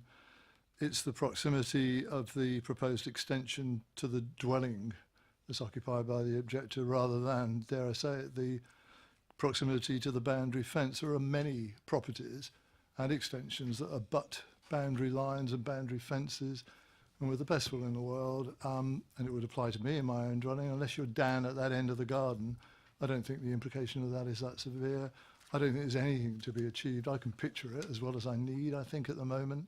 I'd have absolutely no reason to consider that would change in terms of my view if we were to visit the site. We know these types of proposals, we see them repeatedly, and as far as I'm concerned, and I would go on to say, to be frank, I see little in the officer's report that I can resist, and I'd certainly be happy to approve the officer's position on this. Thank you for that. Councillor Bound.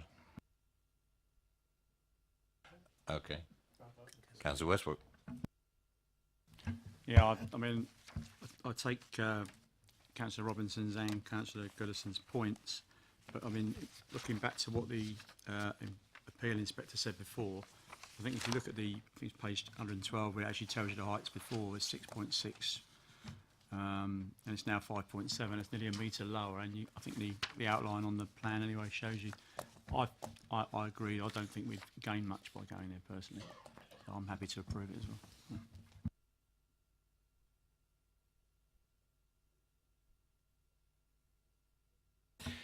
Well, I'm going to put this to the vote because we've got sort of two views on this one.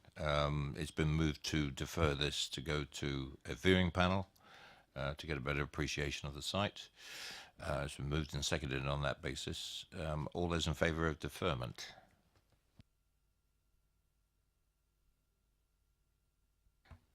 All those against?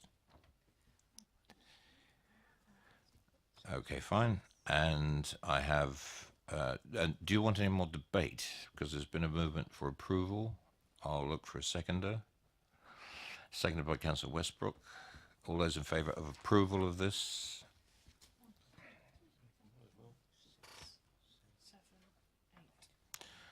That's approved. Any against? One against. Officers? Thank you, Chairman. This application has been moved for approval, subject to the conditions informatives within your agenda. Thank you. Thank you very much. Move on to item number 6, which is Langdale Woods Lane. And I believe I have Mr. McQuillan here.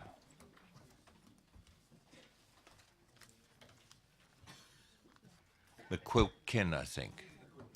Yeah, McQuilkin, got it right this time. If you'd like just to sit down, sir, and we'll get the officers to announce the item. Thank you, Chair. This application is for the erection of 4 detached dwellings following the demolition of the existing bungalow on the site. There's no update on this application and it is recommended for approval subject to conditions. Thank you very much, Mr. McQuilkin. You have 4 minutes. You press the button on that silver button. Thank you very much. Good evening, Chair and Councillors. In brief, the application represents overdevelopment of the site. It is out of character with the area, does not respect the village design statement, nor the conservation area, and causes significant harm to neighbouring properties, and as such is not appropriate for approval. The proposal significantly increases the volume and the density of housing on the site, resulting in an increase in the amount of hard landscaping. This is uncharacteristic of the area and would be an alien and incongruous, dense suburban style scheme which is immediately adjacent to the village's conservation area. It also results in the need to remove existing boundary screening on the western side, as advised by the developer himself, and leaves insufficient room for meaningful replacement screening. Policy EM10 of the local plan requires developments to positively contribute to local distinctiveness, the sense of place and the existing street scene. Similarly, the village design statement requires that new development should integrate harmoniously in both scale and proportion with the established development of the village. This proposal fails to meet these requirements, instead seeking to turn this area of the village into a small suburban style housing estate, out of character with the village and the adjacent conservation area, and with the scale and proportion being very much at odds with nearby properties. For example, the height of the new properties at 7.4 to 7.5 metres are significantly greater than the surrounding properties of Bewley, Woodside House, Hillfield Lodge and Appleyard, which range from 6 to 6.7 metres in height. While there is previous approval in place for 3 of the proposed properties to have an increased height, the addition of this 4th property with the same uncharacteristic height and corresponding mass and built form represents an additional step too far, being serious overdevelopment that is incongruous in the setting and that creates too many overly dominant features adversely impacting on neighbouring properties, the streetscape and the conservation area. The large areas of flat roofs on the proposed dwellings also directly contravene the village design statement, which states that flat roofs are not characteristic of the village. The flat roofs proposed here, which were not present on the previous approved schemes, appear to have been incorporated in order to further increase the footprint and size of the properties and contribute to overdevelopment of the site. As previously highlighted to councillors, Appendix 16, Residential Amenity Design Guidance, requires the occupants of Bewley to be able to enjoy an outlook of good quality from the habitable rooms on Bewley's eastern elevation, these being dining room, the living room, upstairs bedrooms, and from the patio area immediately adjoining. These proposals do not achieve this requirement. The proposals... You have 1 minute. The proposals fail the 45-degree test recommended in the appendix and result in significant and material harm to the outlook from all of Bewley's habitable rooms with an inescapable, overbearing building in close proximity to the boundary and dominating the outlook from all of the windows and the adjacent patio area. This is a fundamental breach of the requirements of the appendix, as well as of good design and respect for local context and neighbouring properties. The site already has perfectly adequate permissions for increased development that contributes additional housing to the village in a more balanced and thoughtful scheme with less harm to the conservation area and neighbouring properties. The current proposal is an unnecessary and additional step too far, over-ambitious and causes significant harm to the conservation area and to the local community. We would ask the Council to give due weight to the substantial harm caused and to therefore reject this application. Thank you. Thank you very much, and I appreciate your timing. Spot on. Members, any questions to Mr. McQuilkin? No, sir. Thank you very much.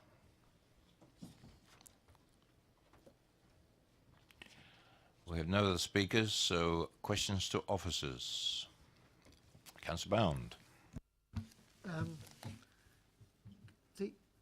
Looking at the on page 136, the location plan and the footprint of Bewley on the sort of the top drawing compared to the footprint of Bewley on the bottom drawing doesn't seem to be the same. So has Bewley been extended or altered or something? The location and site plan has been provided by the applicant. Quite often the location plans are older and more out of date because they come from Ordnance Survey mapping data, which doesn't always reflect extensions that have been done to the properties. The site plan to the bottom of page 136 is considered to be more reflective of the current situation on the site. Plots 3 and 4 on the application site are in a largely similar position to the extant 2 dwellings. Plot 2 would be in a slightly different position to Langdale as it is now, and obviously would be a 2-bedroom property. But other than that, that's all we can flag up on the site plan. 2-storey, sorry. Yeah, Councillor Bell. And just to follow up on that, behind Bewley, is that Woodside that's spoken about? Thank you. Yes, that's correct. Any more questions to officers? No? Debate? No debate. Councillor Potter? Just being, I think, as straightforward as I can on this. Really, I remember the history of it. We were involved in, you know, the original outline applications and the extant approvals that exist, obviously. Sometimes I am critical of the sort of incremental process that proposed developers use for these sorts of things, where one proposal is shown and subsequently changed, and one questions whether it was perhaps in the mind of the developer originally. I always wondered really how well 3 new dwellings might fit with the existing bungalow, Langdale, if I'm frank. And this, obviously, overall, as the planning colleagues remind us, is a net increase of 3 dwellings on this site. Being absolutely honest, having looked at it as subjectively as I can, I prefer this layout and this design to what we would have ended up with before, and I can understand the officer's recommendations for approval. So I don't defer from that, Chair, really. That would be my position on this.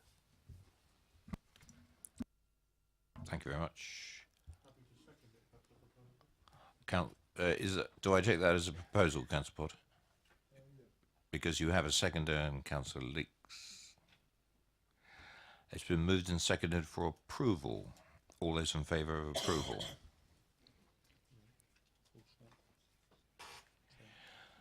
It's approved, officers. Thank you, Chair. Just to confirm, the application is approved subject to the conditions outlined in the report.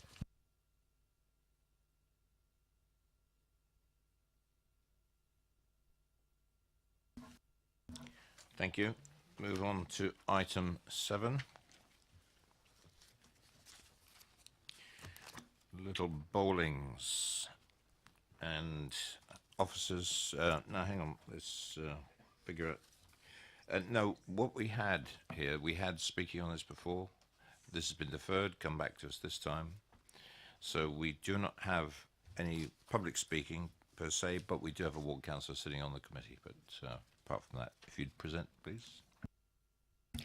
Thank you, Chairman. As members will note from the agenda, this item is at Little Bowlings, where we had previously deferred the application from the committee back in January to allow for further information and some amendments to the design of the properties, which are before you within the agenda. This application is recommended for approval, subject to the conditions and informatives. Thank you. I'll give Councillor Robinson a chance to speak a bit later, but because of the changes, we sort of got to the stage where it's basically questions to officers from the members. Do we have any questions from the committee to officers on the changes that was asked for? And Councillor Potter? I mean, I know there's a section contained within the report under page, sorry, I beg your pardon, 148, the amendments. I just want to confirm, if I may, my analysis of that, and I know I was involved in the debate at the last meeting in respect of this, that I think these comply with the sort of amendments that we were looking at. I specifically remember talking about the angle of the roof and the finishes of the properties, etc. From my subjective view of this, really, they seem to comply with what I was looking for, and I just want the officers, if they will, please, to confirm that that is their analysis as well, please. It is understood that the officer has sought to achieve the amendments that members were looking for.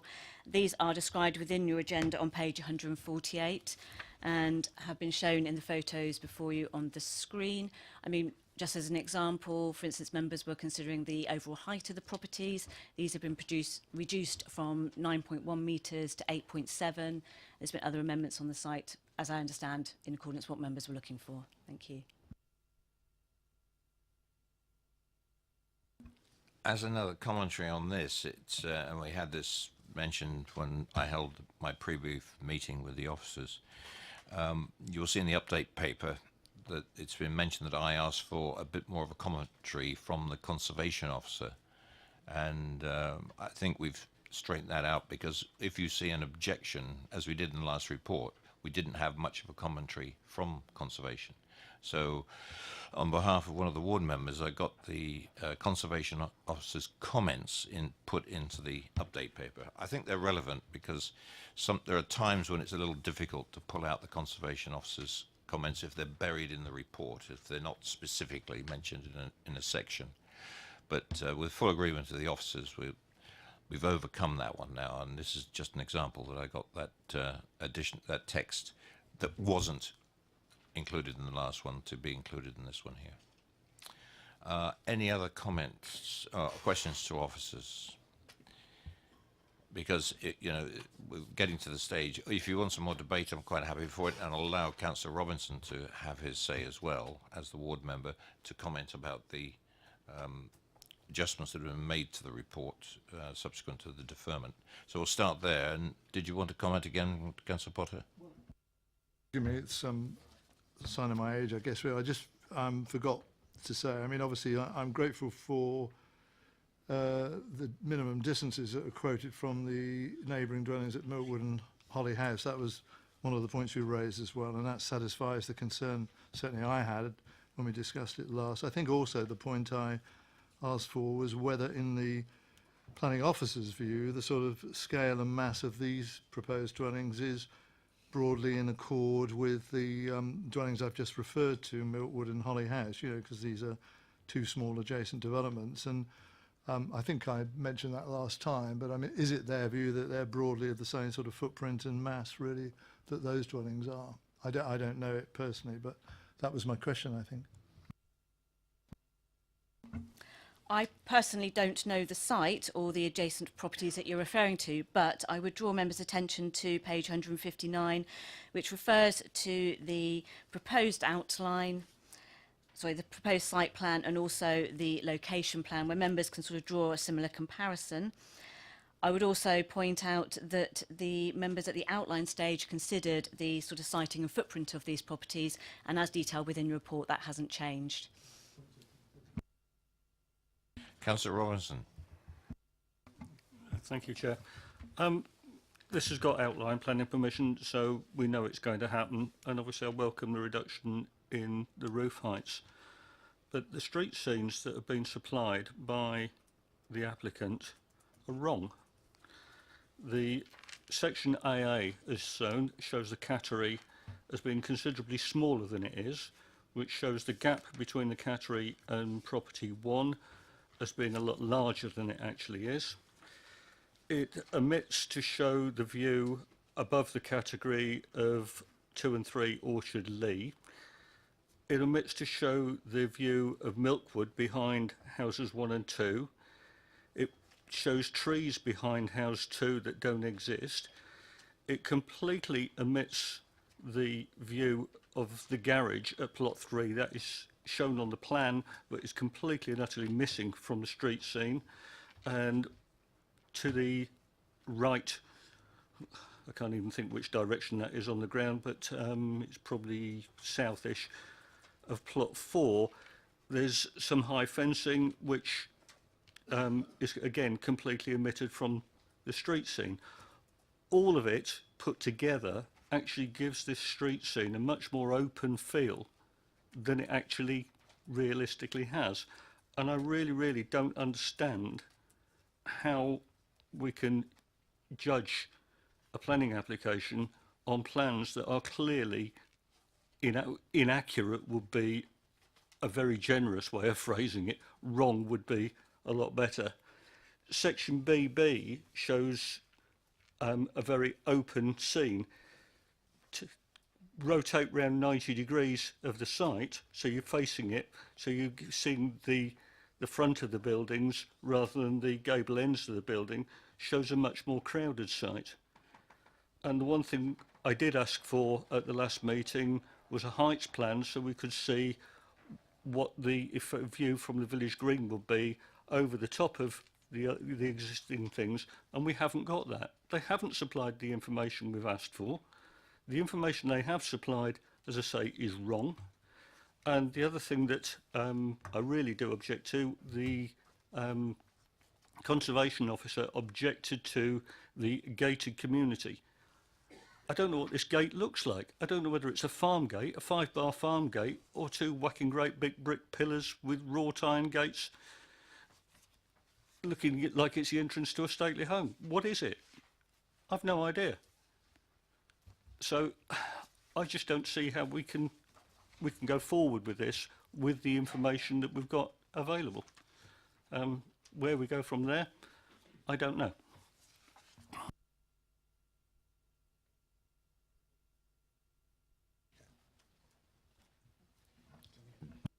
Do officers want to make any comments on those?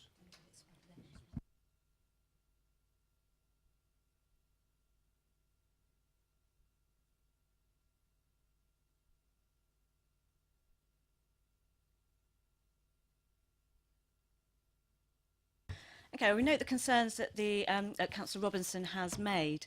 I mean, when we're looking at the cross sections, the street scenes, it's not a statutory requirement of the planning application. It's something that has been provided by the applicant to try and assist in moving this application forward following the previous deferral.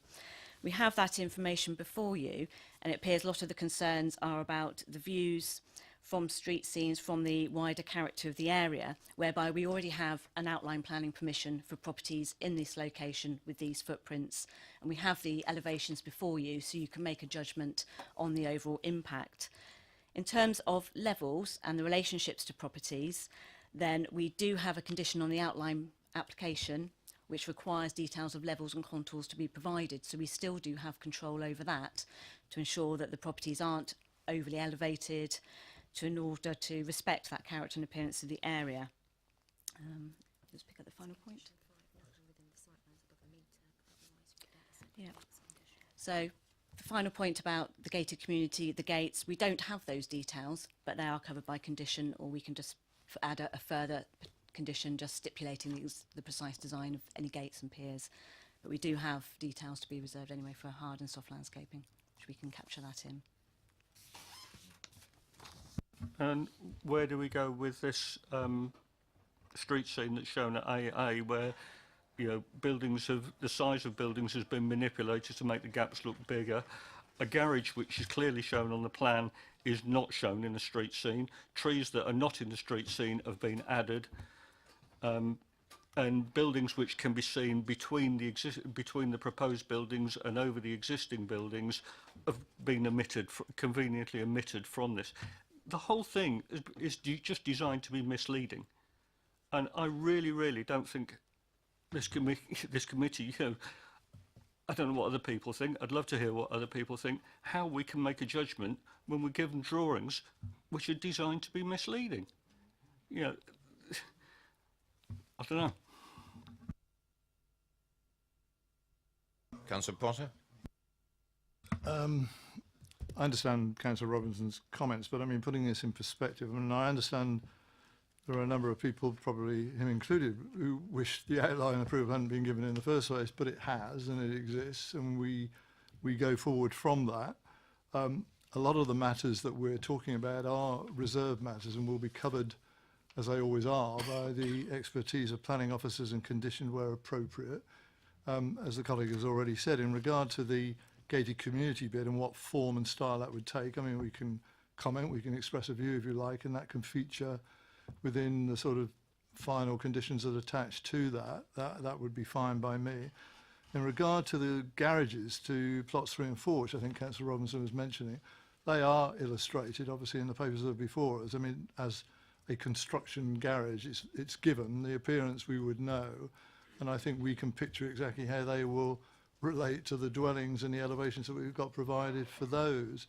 I mean, my only reservation, and we're doing something unusual on this, in a way we're nearly moving into the area of absolutely the sort of fine-tuning and design under the reserved matters heading of a development which we, well, to my knowledge, never do, really, in regard to approval we've previously given. And I'll be frank with you, whilst I expressed concern originally about fundamental things about the height of the ridge and stuff and things like that, I do not want to go further than that and start to talk about, you know, exactly what the final finish may be of a particular dwelling and the rest of it. As to the trees that appear behind the elevation, well, you know, it's what's called artistic license, I think, Councillor Robinson, and I come across it. I used to use it myself all the time, really, because it disguised a million sins. But that's the fact of it, isn't it? Really, this is what we're looking at here. And to be honest, I'm content with what we have before us.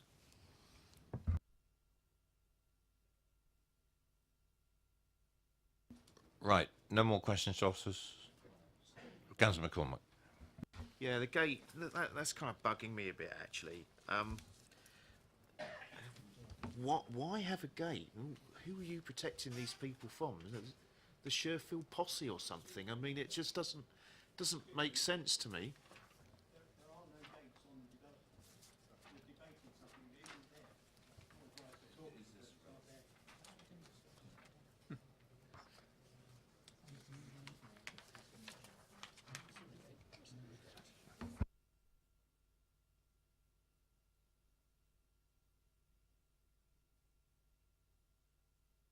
So just to confirm, the comment I think made by the Conservation Officer in relation to the gates, there are gates indicatively shown actually on the, if we go to the site plan, please. So it's not at the point where the access drive comes in from the road, it's at the point, yeah, just there where the arrow is. That's essentially where the gates are. There's no details at this stage as to what the height of those are. We could certainly condition that so that it could be as simple as a 5-bar gate, if you like, as opposed to a gated community, which I think is probably the unfortunate wording of the Conservation Officer's comments. But I don't understand any part of the development to be gated in the sense of an enclosed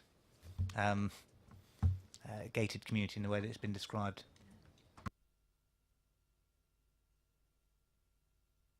Certainly not something we see around Basingstoke, gated communities.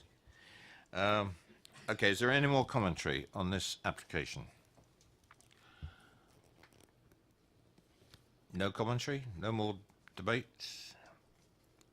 Well, I'm going to move from the chair. I'm going to move for approval as per the officer's recommendation. Do I have a seconder? Councillor Potter. It's been moved and seconded for approval. All those in favour?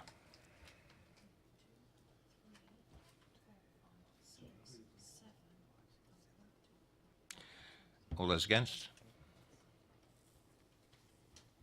And what against or abstain? Yeah, one abstention. That's carried. Officers? Thank you, Chairman. That application has been moved for approval, subject to the conditions for approval within the agenda. Thank you. It's just something of the record. Right. Item number 8.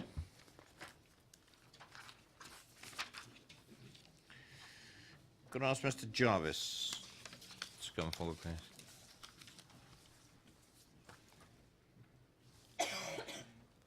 And if you just sit tight, Mr. Jarvis, I'll get the officer to introduce the item. Thank you, Chairman. We are at the site of Woodlands Park Farm, Ram Alley, Ashford Hill, a site where members have been to previously on other schemes at this particular development site. This application before you is for the erection of 1 2-bed, 3 number 3-bed and 1 number 4-bed dwellings and 4-bay carport following demolition of the existing equestrian buildings and removal of 2 mobile homes. The application is recommended for approval subject to the conditions and informatives within your agenda. And there's no update on this item. Thank you. Thank you, Mr. Jarvis. You have 4 minutes. Thank you. Good evening. I'm not sure, it was mentioned some people have been to the site. My objection is not to the site itself, but the access to the property. Ram Alley is a single track, dead end, bridleway that is unadopted. That means it's obviously due to be maintained by the residents of the alley. Currently, only myself, a couple of years ago, paid for resurfacing or trying to fix the damage on the property, on the lane, and then one of the other residents in a 3-monthly interval approximately, in his own time and at his own cost, repairs the access. If you had driven down Ram Alley today, you would have struggled to get there. If you're in a low-wheel car, it's dangerous.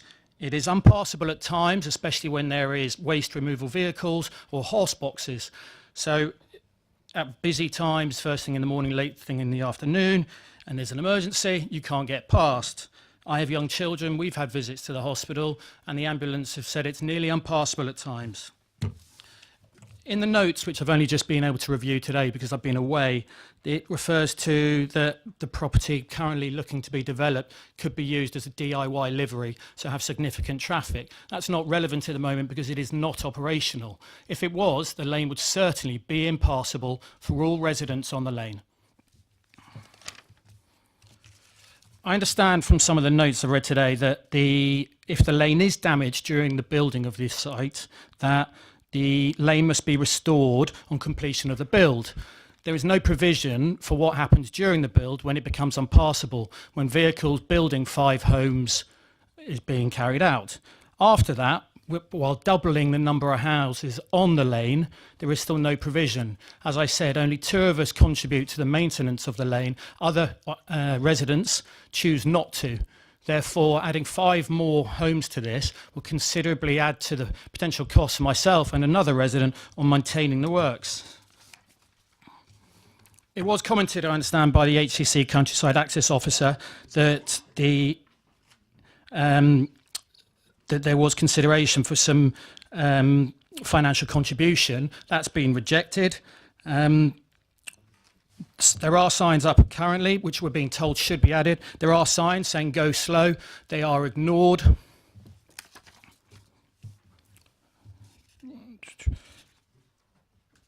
Sorry, as I said, I only got these today because I've been away. And the final point, sorry, is really back down to safety. If you had been on there, it is very dangerous. It is single track. And if there is no further provision for support and ongoing maintenance, I'm very, very concerned. Edit. Okay. Thank you. And do we have any questions, members, for Mr. Jarvis? Thank you very much, sir.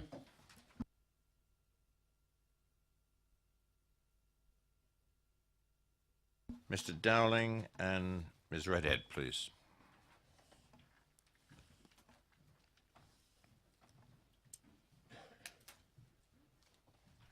Can you zoom around?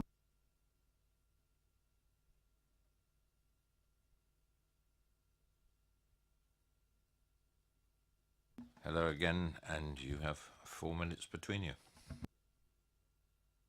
Yes, good evening again, Chair, members, officers.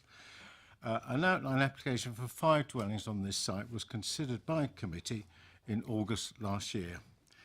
It was recommended for refusal on grounds of isolation and impact on the local landscape. These 2 points have now been fully addressed in the officer's detailed report under reasons for approval.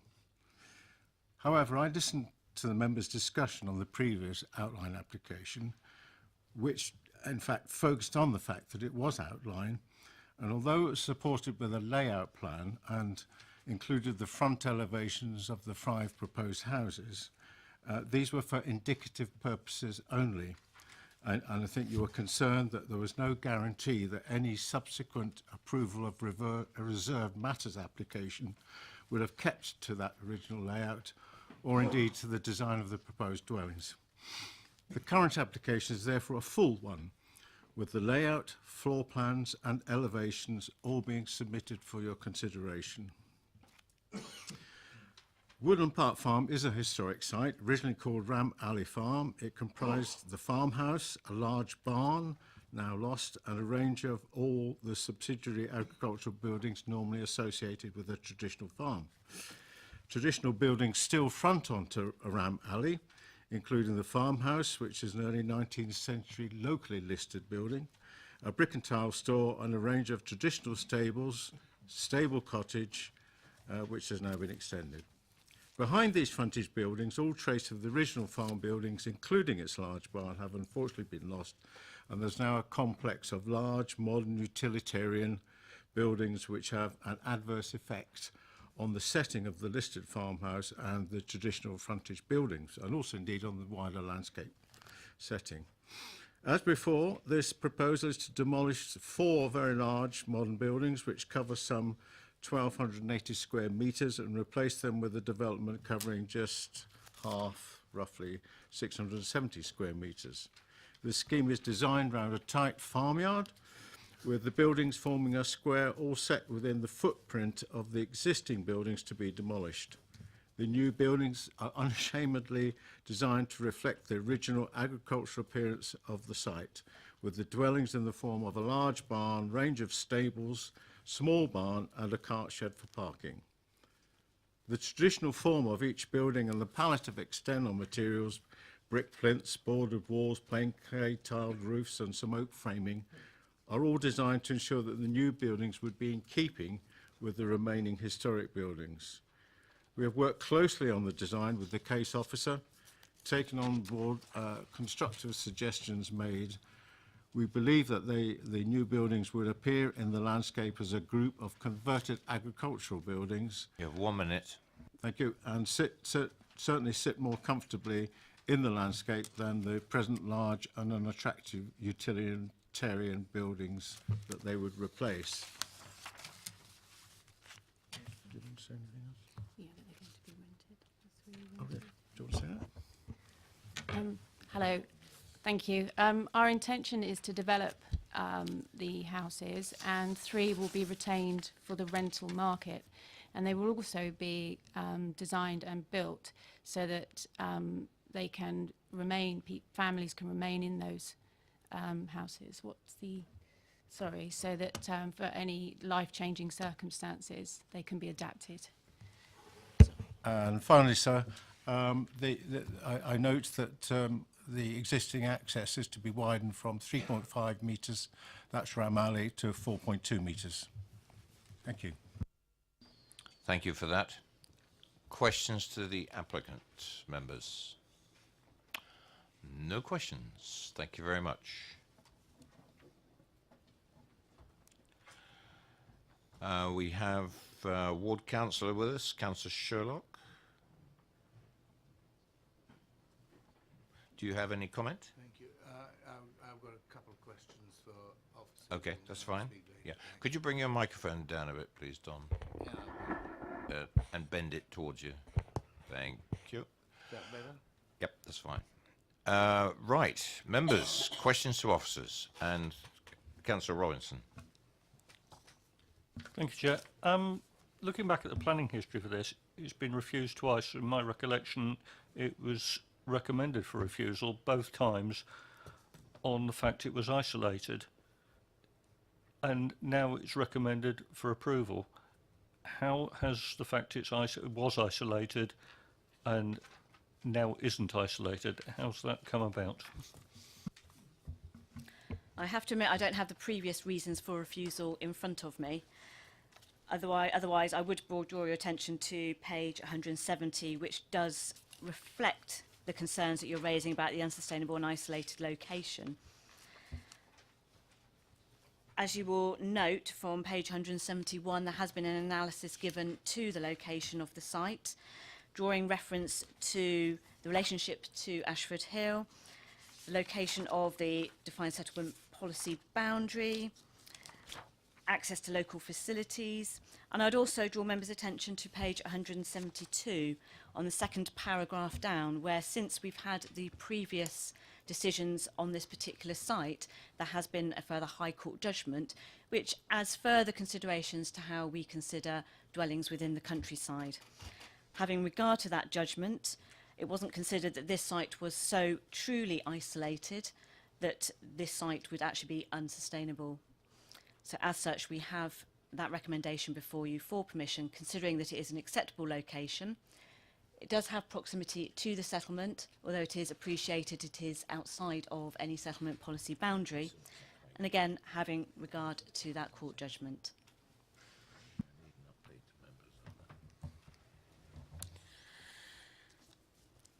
Anything else? No. Councillor Sherlock.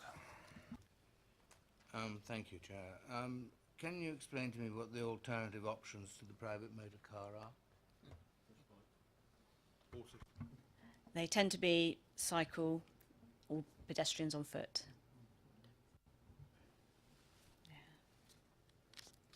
In this location. Oh. No, that's all. Thank you. Okay, nothing more. And anybody else? Any questions? Debate? Councillor Bound. Yes, I sort of remember the debate from last time round. I was in favour of it then, and you'll be not surprised to learn that I am in favour of it now, so I have no hesitation in moving it for approval. I mean, I notice it says down here it's now marginally isolated. I did try to argue last time that it wasn't as isolated as the officers tried to make out, so I think they've possibly come round to my way of thinking. And I'm taking on board what the objector said in terms of the danger of the road. I mean, it is pretty straight as you come off the Headley Road, and then we got a bit of a wiggle before going into the onto the site. In terms of the damage to the road itself, well, I suppose one could argue that there are 5 more people that could be called upon to bring about some sort of repairs to it. But I'm pleased that it come back, and I'm pleased it's come forward for approval. Yeah, on the subject of isolation, I did take some advice from Mike. Bearing in mind the officers mentioned the High Court ruling. That was in November 2017. Now, I've already asked Mike that members of the committee are given a little briefing note to that extent, so we get a better understanding, because it's always been this: how sustainable is something? How isolated is it? It's a matter of judgment. Yeah, and your comments just now, Councillor Bound, are very apposite. So we have a better idea of what the particular topic is. So I've actioned that already. And Councillor Potter, follow on from that. I mean, obviously, if at first you don't succeed, try again. And Councillor Bound is often ahead of the High Court in his analysis of these things. But I think our interpretation under SS6 has always been a mystery to us, hasn't it, and others. And certainly I remember the last time we considered this, I mean, there was a debate, and to be frank, it was on the cusp, I think, really, in terms of how we judged it, oftentimes is. I'm pleased to see the officer's recommendation now in terms of establishing the word, really. I'll use it in the future, I think, marginally isolated. I don't know what it means, but I'm happy to accept the recommendation, and I'll support Councillor Bound in this, in regard to this application, Chair. Thank you. As the last time, Councillor Sherlock, if you've got any other comments to make as the ward councillor, now's the time. Thank you. It was agreed that it was isolated the last time, and I see no change in it other than this High Court ruling, and I can't comment on it because I don't know how it affects it. But there's no need for any more housing in Ashford Hill. There's no unemployment. The road problem is very important, I think. And I think it is a random, unneeded, in the settlement policy boundary, out with the settlement policy boundary, rather. And for that reason, I'm going to vote against it. Right, any more comments and debate? If there are none, it's been moved and seconded for approval. All those in favour of approval?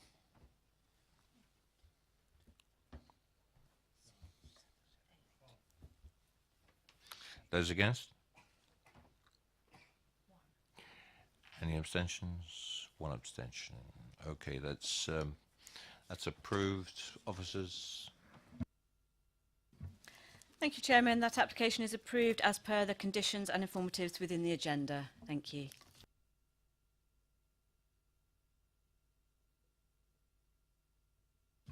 Right, I'm going to crack on to item number 9, and then after that we're going to take a quick break.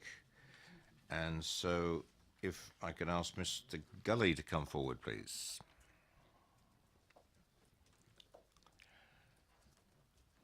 And if you'd like to just take a seat, Mr. Gully, we'll introduce the item.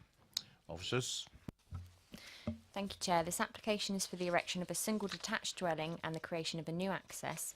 There's no update on this application, and it is recommended for approval subject to conditions and also the completion of a deed of variation legal agreement due to an overlap with the red line of Palmer's Yard to the south. Thank you. Mr. Gully, you have 4 minutes. Button right in front of you. Thank you. Thank you, Mr. Chairman, and thank you for the opportunity to present our case here this evening. 10 of the 11 households in Palmer's Yard have registered their objection to this application, clearly indicating the strength of feeling by the residents, some of whom are here tonight. We contend that this building will be sited on land which lies outside the settlement boundary, is not on previously developed land, is within a conservation area, and that this application can therefore be justly contested. It is clearly an attractive proposition to the applicant, but we believe it will not make any meaningful contribution to the council's housing needs, but will certainly be of nuisance to the residents of Palmer's Yard and create hazardous conditions within the street. I'm no expert on these matters, but in the simplest terms, I see an application to locate a prefabricated building quite out of character with its surroundings in the rear garden of a house in Etchinswell Road, yet with access into Palmer's Yard. This was not envisaged or considered in the original plans for this development and is unacceptable to us all. We contend that the entrance and exit to this proposed building should be shared with the old church house running into Etchinswell Road as now. Crucially, the new extended boundary the applicant proposes will protrude into the turning area and dissect our land at number 11, which, excluding the fenced-off area where the gas tanks are located, stretches from our front garden down to the main Etchinswell Road. We all appreciate that the turning area was not intended as a parking area initially. However, we contend that this street was poorly designed in terms of providing adequate parking in subsequent years. The number of cars owned by the residents has increased, and inevitably this turning area does now act as a temporary overspill parking area in peak times, especially for visitors. However, it is also deep enough to act as a turning area as well, accommodating some temporary parking. This proposal, if accepted, will negate the use of this area both as a turning point and as an overspill temporary parking facility. It will actually give us the worst of both worlds.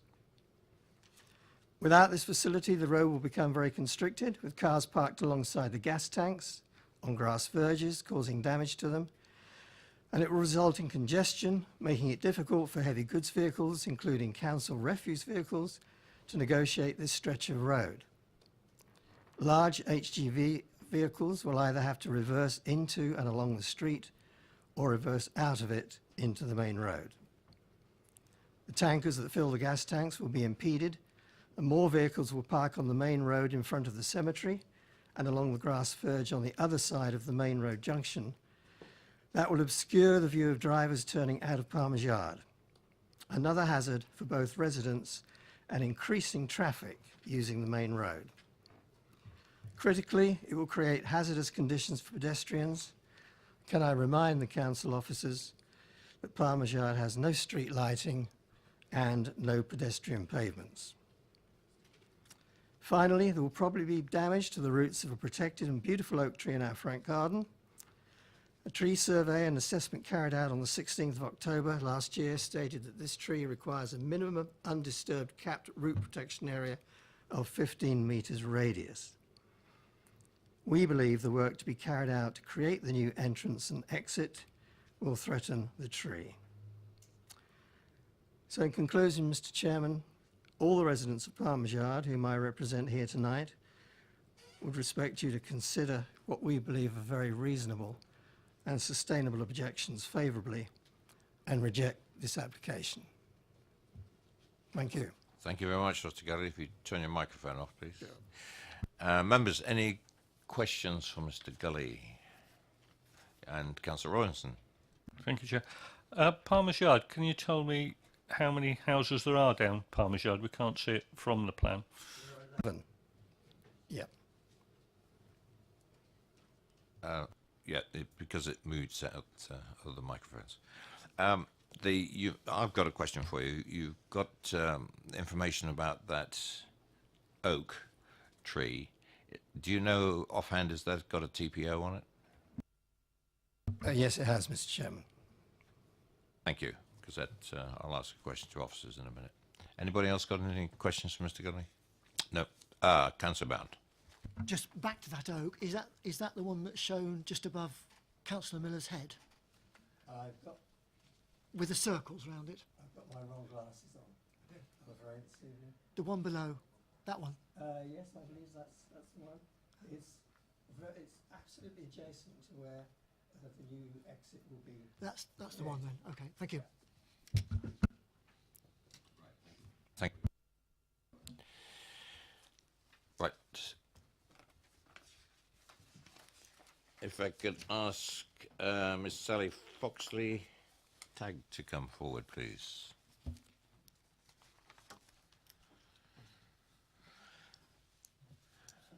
Good evening. You have 4 minutes. That's the one. Yeah. Good evening, Mr. Chairman, members of the committee. I'm here on behalf of the applicant. Unfortunately, they're unable to attend and would like to apologise for the fact that they're not here in person, hence my attendance. They are residents of the village for some 20 years plus and would like to remain. The proposed new dwelling gives them an opportunity to have something that will provide them with a lifetime home in terms of more adaptability. They're already in their 70s. As agents, we've carefully considered the submission and produced a comprehensive submission looking at the planning policy issues and the planning related issues, and these have been supported by technical reports such as the tree report, the heritage report, etc., and ecology.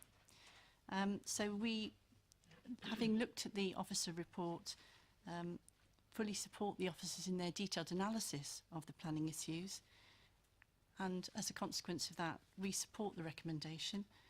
I don't think I've had anything further to add on the basis that the officer's report is very comprehensive, but if you have any questions, I'd be more than happy to answer them.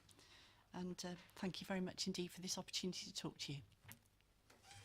Thank you. I'll kick off a quick question. Commentary made by Mr. Gully about the oak tree and the fact that it does have a TPO on it and it required a 15-metre root protection area.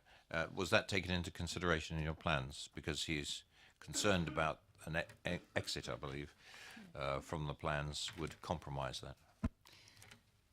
Yes, the tree and all of the trees, because that's not the only tree, although that is the TPO tree, have all been detailed in the very detailed tree report, and hand-dug conditions could be applied in order to protect those roots within the RPZ. Thank you very much. Any other questions for the applicant? Yes, Councillor Westbrook. Yeah, in relation to the trees, I'm guessing, looking from the photographs, that the levels are probably much the same right through, are they? Thank you. That's correct, yes. Coming back on that, so there probably wouldn't be much excavation apart from the new driveway or types of surface that you could utilise. Sorry. No, you're absolutely right in your assertions. The grades are very similar, and on that basis, we anticipate minimum intrusion in that respect. Yes. Fine. Any more questions, members? Nope. Thank you very much.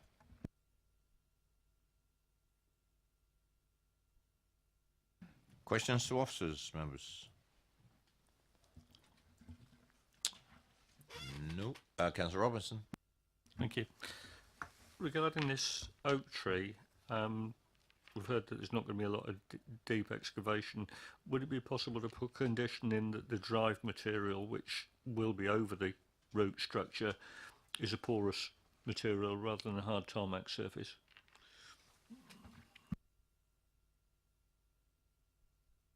Sorry, I'm just checking, Council. I know that there's two conditions for tree protection measures. So conditions 6 and 7 on page 209 of the agenda deal with the specification and method statement for how that will be constructed. I'm just trying to check whether that's included in terms of the methodology. Yeah. Just seeing whether there's anything on here about hard surfacing. If it's not already included in there, then we could have a separate one for the hard surfacing. There's one for the external materials. But as you'll see on page 205 to 206, the tree officer is quite happy with those two conditions, mitigating any impacts to the protected oak with the tree preservation order, but also the other trees on the site which might be protected by virtue of it being in the conservation area. Anything over 7.5 centimetres, measured a metre up, so they're quite happy with that.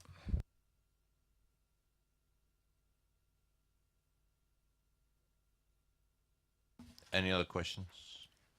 Debate? Happy to move. Thank you, Councillor Leakes. Councillor McCormack. Seconded, moved and seconded for approval. All those in favour?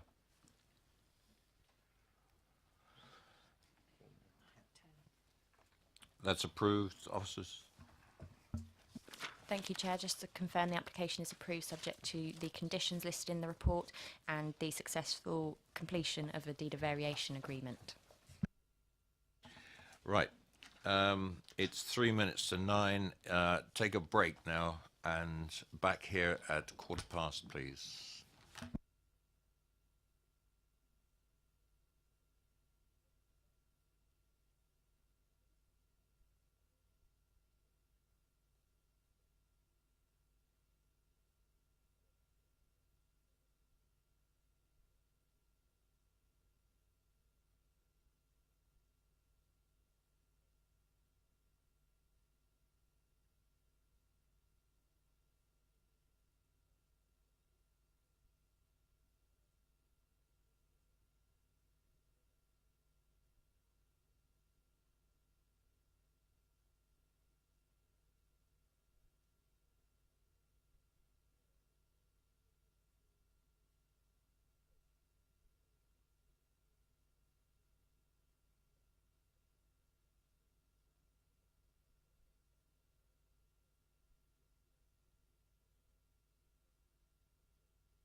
We've got the committee convened. I hope that all the members of the public are back as well.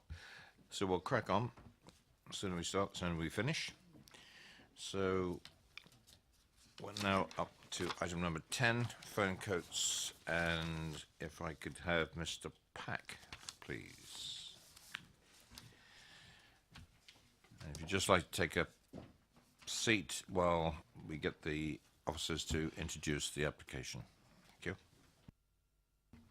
Thank you, Chairman. This application is for an amended scheme following the grant of a planning permission for the erection of a replacement dwelling and associated works. So this site is considering minor alterations to the overall scheme.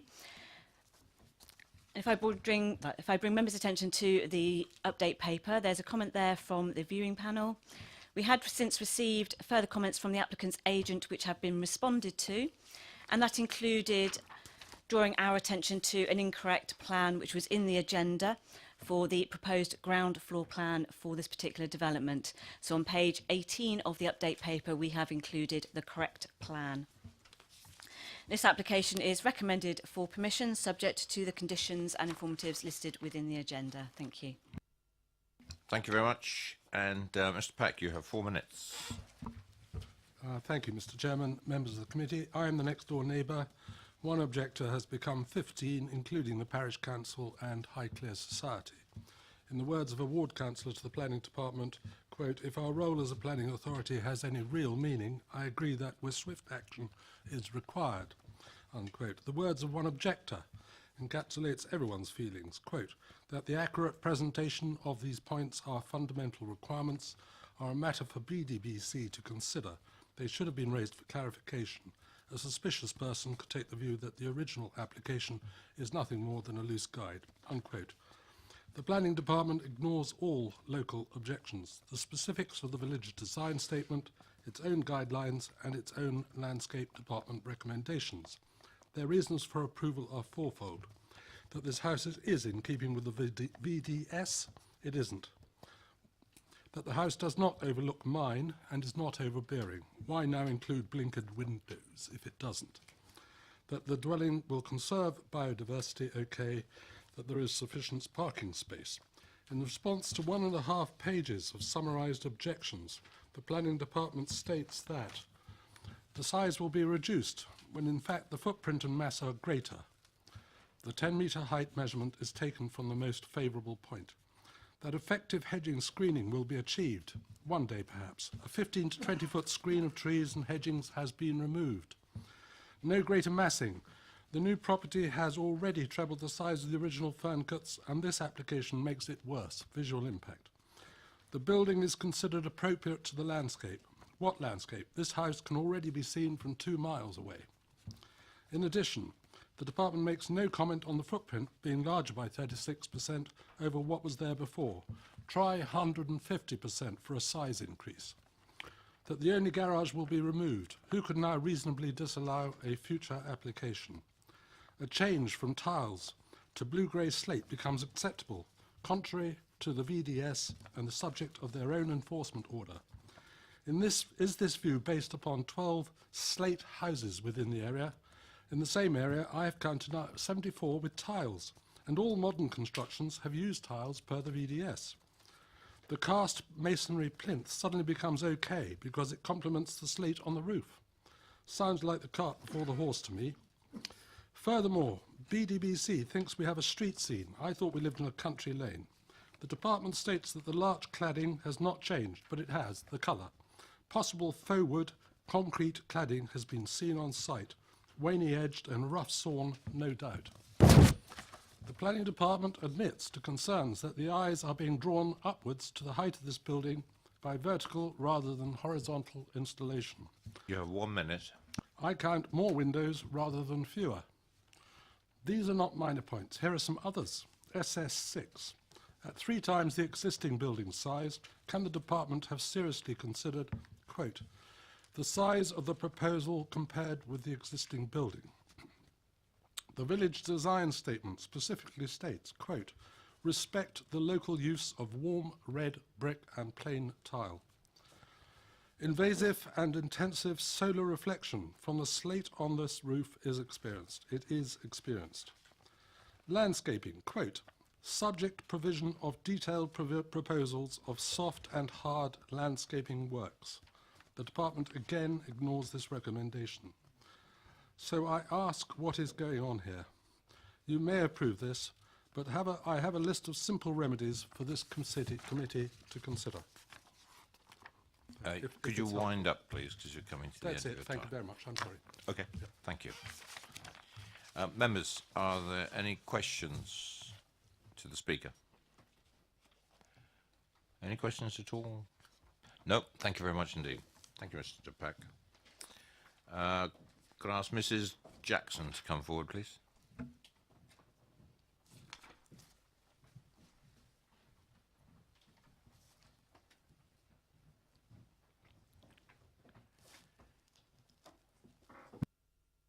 May I ask the name of your companion, because that's for the record, that's all. Yes. Neil Fox. Yeah.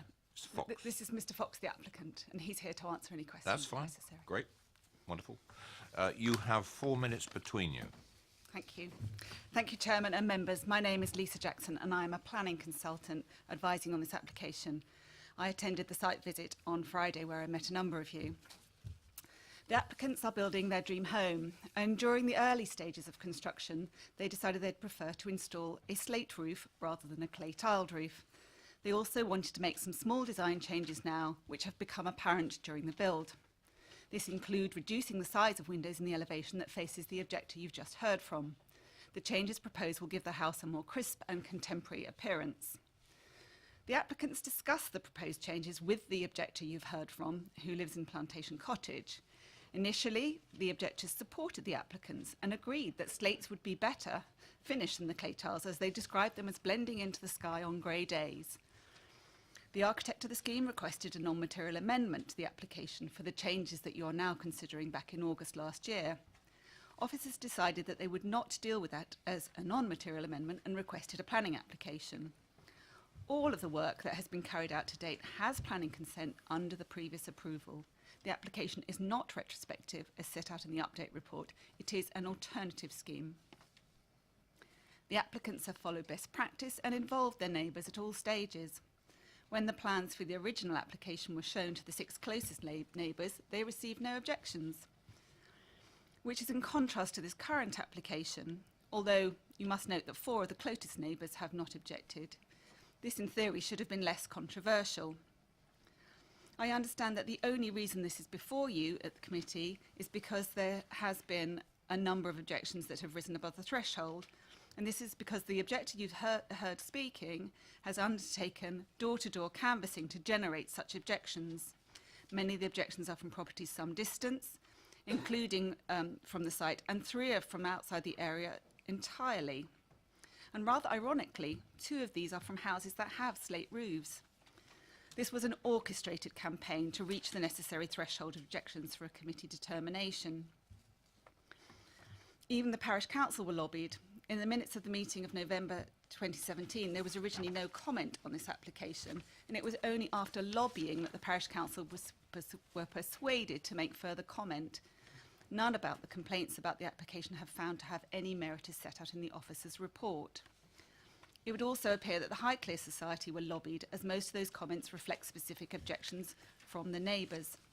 Again, I would point to the officer's report where none of those complaints are given any weight. As explained on the site visit, the slates were only placed in piles on the roof to weigh down the timber frame structure so that the large glazed sliding doors could be fitted at the correct level. Without the weighted roof, the door installation would have had to have been delayed.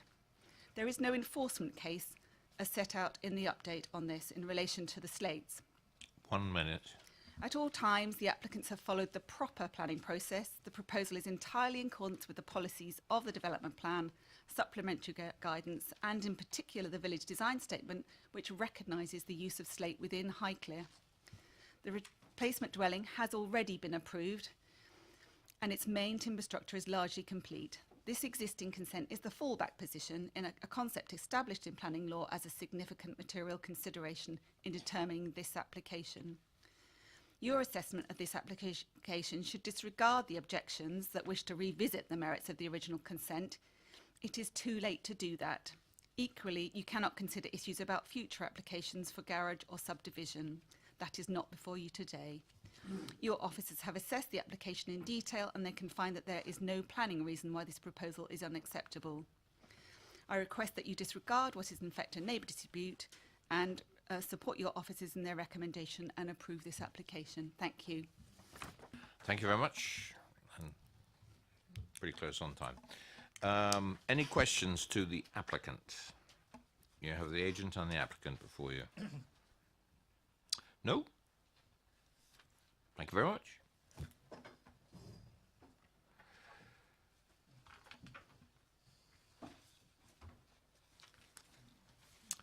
Members, questions to officers? No questions to officers. Debate.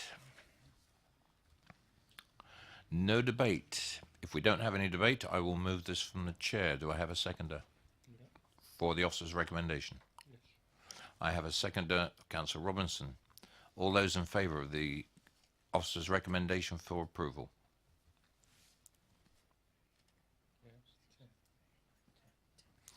Thank you. That is carried. Officers? Thank you, Chairman. This application has been approved as per the conditions and informatives within the agenda. Thank you. Thank you very much. Right, we move on to item 11. And may I ask Mr. Cottrell and Mr. Lassiter to come forward, please.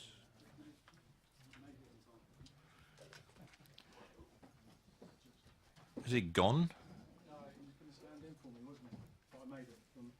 Yes, I remember you mentioned that on Friday. Okay, if you just sit there while the officers present the application. Thank you, Chairman. This application is for the site of Pine Cottage, Heath End Road in Bullhurst. The application is for the erection of one two-bedroom dwelling as a subdivision of the site.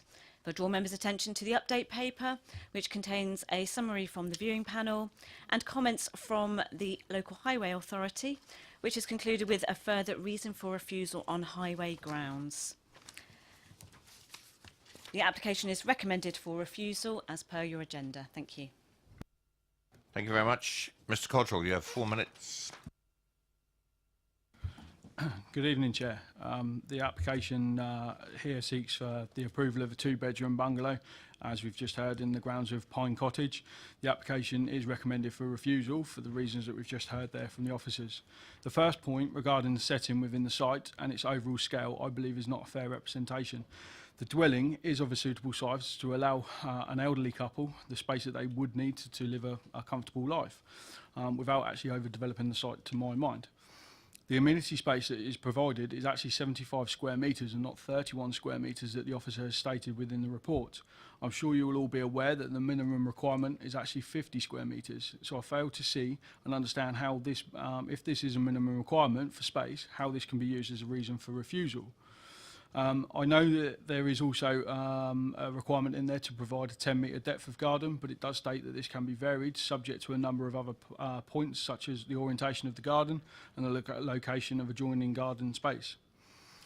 The other point that I'd like to raise on this matter is Bungalow Stores, which is the building to the other side of Pinks Lane. This was originally two bungalows which are set further forward, and although it is now used as commercial properties, it does set a building line that is closer to Heath End Road and also shows as a bungalow in the street scene, which to my mind is the same as this application. The officer feels that this bungalow will not integrate within the street scene, which I fail to understand given the bungalow that already exists. Whilst on site, we were asked and we discussed about car parking and the turning spaces. I know this site is tight, and you can all see that, and it was discussed last week that it is tight. But the design guidance, where it talks about parking spaces and the sizes of spaces and being able to enter and exit a site in a forward gear, that is achievable on that site. There is a 3-metre radius turn head that can be achieved there, which is suitable for a standard UK average car. The parking standards also obviously calls for 2 parking spaces, which I know obviously is the requirement, but in reality there probably would be an elderly couple in this bungalow that would probably only have the one car. There are suitable links with buses and other bits and bobs that, you know, within walking distance of the area. The second reason for refusal, which is the main one, which is the AWE ONR, they state that the site is within the inner area and within Sector L. They also state that the distance to the boundary fence is 273 metres. I know this matter has been discussed many times, and I'm sure you will all know that this end of the site actually houses the recreational area and the helipad. I'm not sure what the radiological risk from a football pitch is or a helipad, but if there is one, I'm actually going to move from my house because I live on the corner of Heather Drive, so I'm within 50 metres of the site. The emergency planners, I know, do have a difficult job in assessing the harm against the positives with the development in and around Tadley, but their approach does not seem to be consistent, and their responses that they have that seem to have a number of errors. Just over the hedge, there is a site which I'm sure you'll all be aware of, which is called Avalon, which was approved back in 2016 for 3 dwellings. In that application, they state that the site is within Sector K and is 391 metres from the fence, which differs from the information that we were provided with for this application. The application was then approved here, and it was confirmed by the O&R team that they did not wish to appeal that with the Secretary of State for the Communities and Local Government. I think it should be worth reminding officers and members that the information provided by the O&R team is an observation only, and I don't believe you're actually binding to those observations. I would ask members to look at this one carefully and assess the positives of the new 2-bedroom bungalow in the area that has a lack of bungalows, and you know, I think this one should be approved, giving, you know, a bungalow to an area where they are required. Thank you. Thank you, Mr. Cottrell. Questions to the applicant, members? Councillor Potter. Hello, Mr. Cottrell. As you know, I mean, obviously you're describing the fact that it will be occupied immediately by an elderly couple, and their needs are going to be what they are. Obviously, it may not always be occupied by them, so it goes without saying that the parking provision has to be designed as necessary, and that requires the 2 spaces. Where they're shown, can I just check in terms of car park 1, car park 2, would the intention there be when you turn off Heath End Road and come into this site, you'd go up forwards into the turning head and then reverse into either CP2 or CP1 and then be able to drive out forward? That's the design module that you're working on, is it that right? Yes, that was the intention. One thing that I will say, you know, I'll take the opportunity now to say it, in terms of where those positions are shown for those car parking spaces, based on the fact that the garden space is actually larger than what the officers have stated, it is possible to move those parking spaces further down, you know, towards where I've shown the shed, you know, take up a little bit more of the garden space and actually provide a bigger turn head should that be required. I think it is achievable.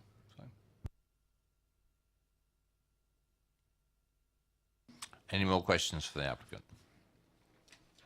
No. Thank you very much. Questions to officers? Councillor Leakes. Have we had a response yet from the emergency? Where are we? HCC emergency planning, or indeed West Berkshire? No, we've not had any further comments from those particular parties, otherwise they would have been reported in the update paper for your attention. Thank you. Councillor Potter. I just want to ask the officers, and this is not a trick question anyway, but I mean the second sentence of the reasons for refusal, paragraph 1, talk about the siting would appear out of keeping with the established pattern and character of the surrounding development, would not satisfactorily integrate into the street scene or positively contribute to the overall quality and visual. I'm hesitant with my words really, because obviously you know, this is a residential area, but I couldn't easily see from my own observations exactly what the street scene could be described as. And in terms of properties, talking about an established pattern and character, I mean, my own observation suggested there was a wide variation, really, of the type of dwellings we saw when we went through the site visit, really. So to suggest, as you often can on a street scene, that there is this established pattern and appearance would seem to be, well, again, in my words, non-applicable to this particular street, really. But am I wrong on that?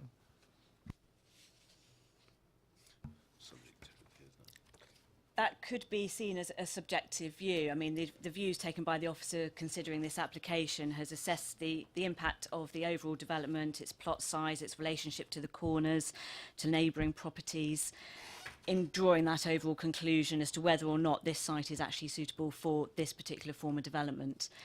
Their conclusion is, in balance, no, there is concerns about the overall crampedness, the appearance, and how it would sit discordant within that street scene. Of course, it is a subjective view. Somebody else may have a different view, but that is the view of the professional officer. Making a point then, I mean, my subjective view might be just as valid, I guess, in this situation about what I saw. Is that right? Although I'm not an expert, by the way. Sorry, I beg your pardon. But, you know, in terms of my observations, they might be nearly as valid, I guess, mightn't they? Yes, Councillor, what ultimately it is for the decision maker to come to value judgment on the issues. And I guess just to add to the point that Catherine made, I suppose it's looking at the street scene character of the area, whichever we want to call it, in the round. So, you know, I'm sure there'll be anomalies to that within any given building line that have been referred to. But I think the way that we normally assess these types of applications, or all applications, will be to say, well, what is the general prevailing character of the area, distances, setbacks, building lines, etc. And that's what's informed the officer's recommendation, along with obviously the appeal history on this site. Councillor Robinson. Thank you, Chair. Do we have any more information from the highways? What have they actually said? Is there more than is written here? Yes. From Manual for Streets, it states that perpendicular spaces, to access them conveniently, you need approximately 6 metres to the rear of the spaces. From the proposed site plan, we've measured approximately 4.35, so we've also carried out a vehicle swept path analysis, which you should be able to see on the screen, which clearly shows that a car trying to reverse out of those spaces in forward gear, to exit in forward gear, isn't actually possible.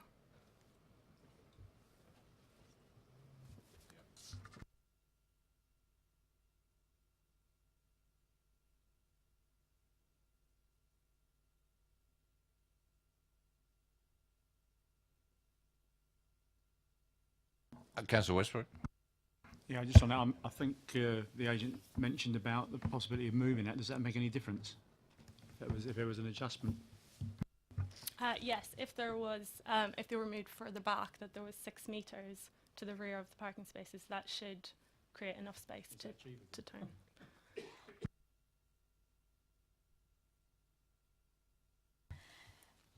The sacrifice that you would have to make to achieve that parking is the impact upon the overall amenity space within the garden. There are concerns about the quantum of space, but as you will note within the reason for refusal, it's also referring to the amenity space overall. So we're looking at the relationship of the amenity space right on the corner. It's got boundaries to both street scenes. It's receiving all the activity on both those highways rather than having a quiet sort of enjoyment of that garden. So it would compromise that space, that enjoyment of that property further if you were to increase the space just to achieve the parking. Councillor Potter. I mean, I could have checked with the applicant, I guess, really rather more, but I mean, my eyesight's not what it used to be, but in terms of the dimensions that are indicated for car parking 1 space and car parking 2, is that 2.4 by, what is it, 8 metres, is that? By 4.8, is it? Sorry, so 2.4 by 4.8, is that right? Yep. Okay, so again, asking a question, and I should be in touch with this really, that's the that's the general standard that we look for in terms of car parking space, is it? You know, each...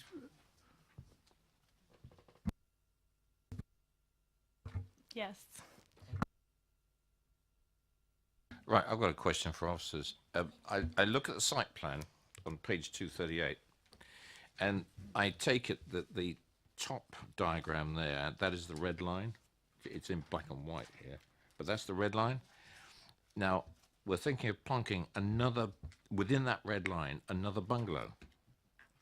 Now, I think if normally, you know, I think like some of us have been on this committee quite a long time, if that had come any other garden space or anything else to put a bungalow in that kind of space anyway, we would have turned it down regardless, because it's completely overbuilding the site. That's why I asked the question. So am I correct in that assumption that, you know, if you took that just as one site with 2 dwellings on it, we would always count that as overcrowding anyway? We would agree. That is exactly the scheme that you have before us. It's the subdivision of that plot for an extra dwelling, creating 2, and your conclusions are very similar to those which have been drawn by the inspector when they previously considered the scheme as outlined in the report. Thank you very much. Right, any more questions to officers? Any debate? Councillor Cormack. Yeah, sorry, I beg your pardon. On reflection, I think we should move the recommendation on the basis of the parking. I'm also a little bit uncomfortable about the overall space, but I think if this had a bit more parking, I might be inclined to approve it, but as it is, I think it needs refusal. Thank you for that, and I apologise to Councillor Bound. That's right, Chair. I mean, rather as Councillor Potter intimated earlier, I think the cramped, discordant appearance on of the building on the site is a subjective, all right? And some people would say it is, and some people would say it was. I would say that it wasn't. I would say that it could take a small 2-bedroom bungalow.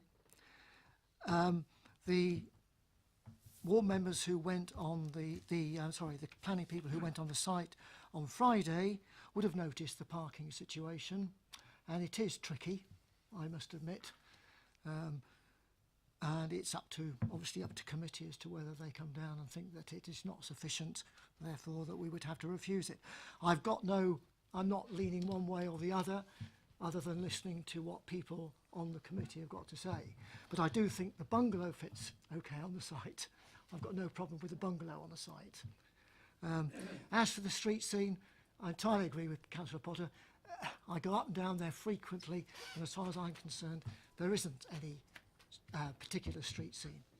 And this particular dwelling would fit in, as far as I'm concerned, perfectly well in a street scene that I say is rather higgledy-piggledy.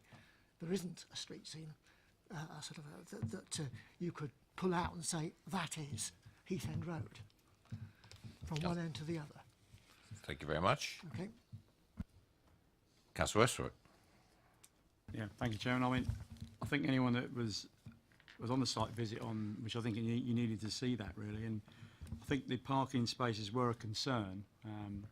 However, having listened to the agent and the ability to move back, and I also asked on site if it could go the other way towards the hedge line as well to give you a little bit more width.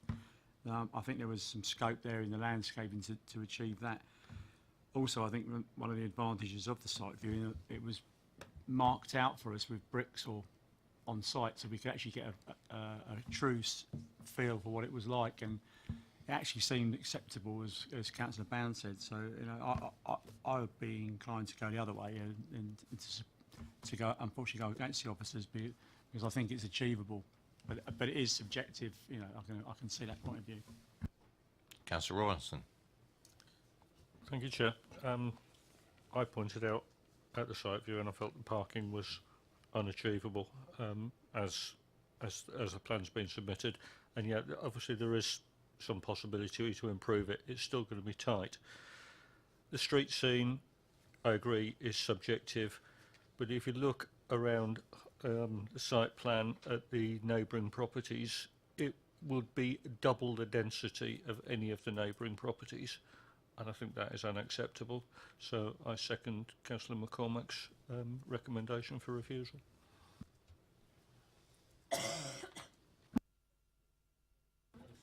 Oh, okay. Any more comment? It's been moved and seconded for refusal on the officer's recommendation. All those in favour of refusal?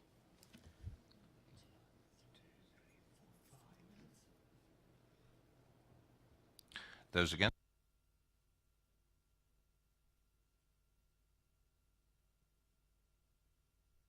Comes back to me, I have to go with the officer's recommendation. It's refused. Officers? Thank you, Chairman. That application has been refused, subject to the reasons included with the agenda and the further reason for refusal within the update paper. Thank you. Thank you. Move to item 12. It's the last one on the agenda tonight. And if I could ask Mr. Thomas to come forward, please. And you'll believe you're speaking on behalf of Mrs. Knight.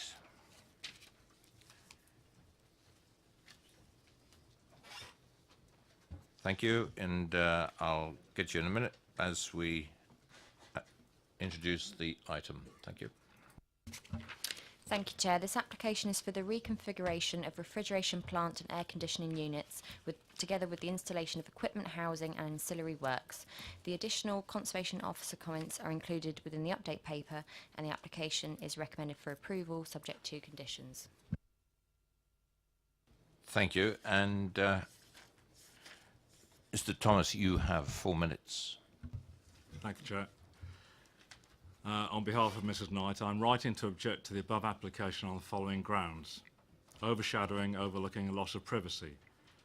Due to the position of the 2 new air conditioning units, co-op employees are more often on the roof, which overlooks my garden, and have direct vision into my kitchen and bathroom. Noise, disturbance or other loss of amenities. The combination of the 2 new air conditioning units and the refrigeration unit caused a noise disturbance both in my garden and house. Relevant planning policies. The installation of the 2 air conditioning units was not included on the original planning application, numbered. In addition, visually both the units and the freestanding barrier are totally out of keeping with the buildings and environment. They are not preserving the character and appearance of the conservation area. Design, height, bulk position. The 2 air conditioning units and the freestanding barrier can be seen from Bell Street and Longs Court.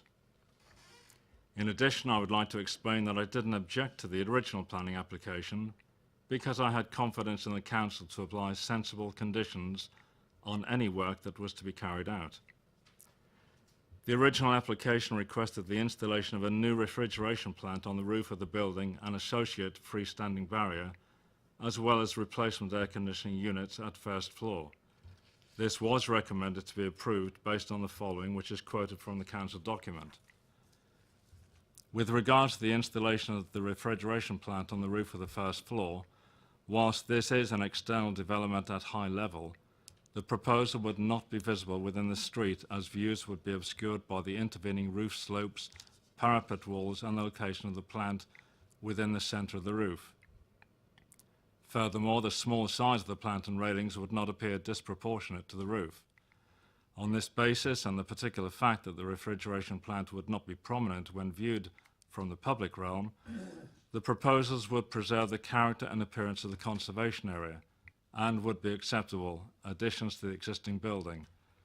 A condition will be imposed ensuring materials match the existing building. On this basis, the proposals are considered acceptable and would comply with policy EM 11 of the local plan. Excuse me.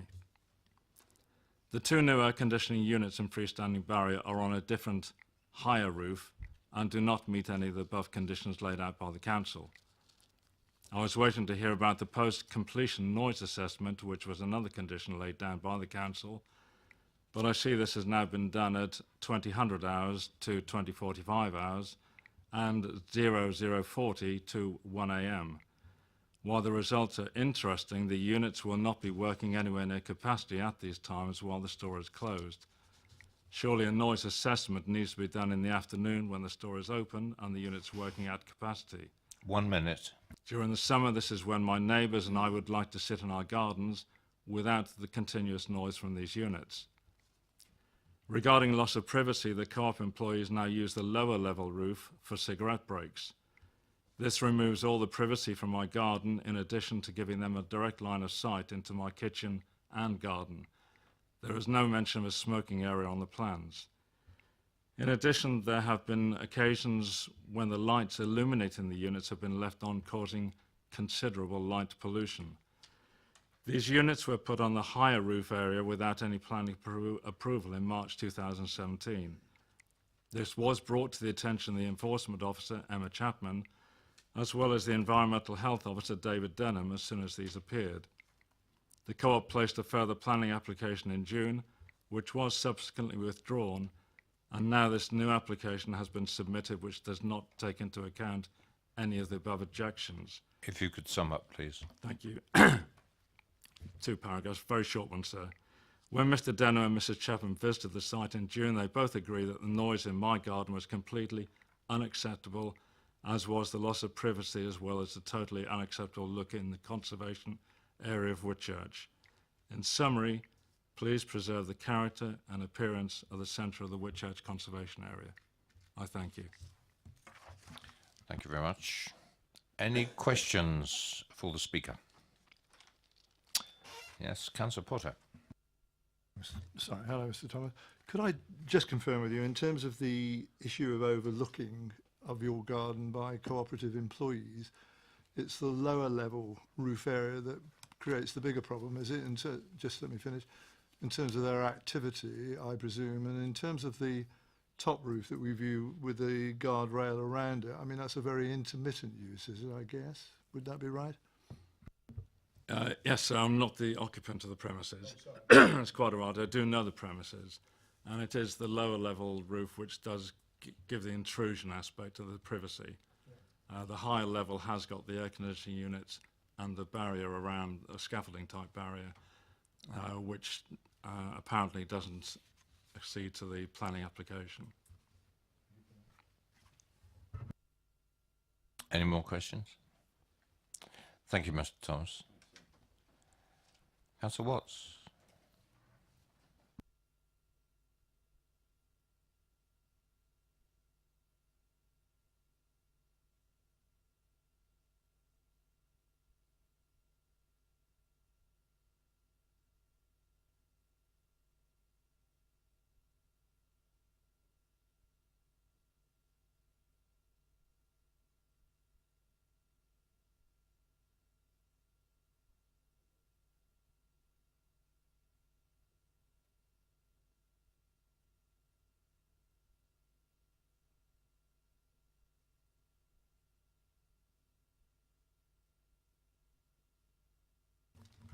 Good evening, Keith, Good evening. and you have 4 minutes.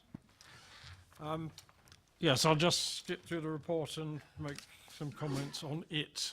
On page 2.1, of course, 241, you have the reasons for approval, and I think I disagree with each of the 3 reasons.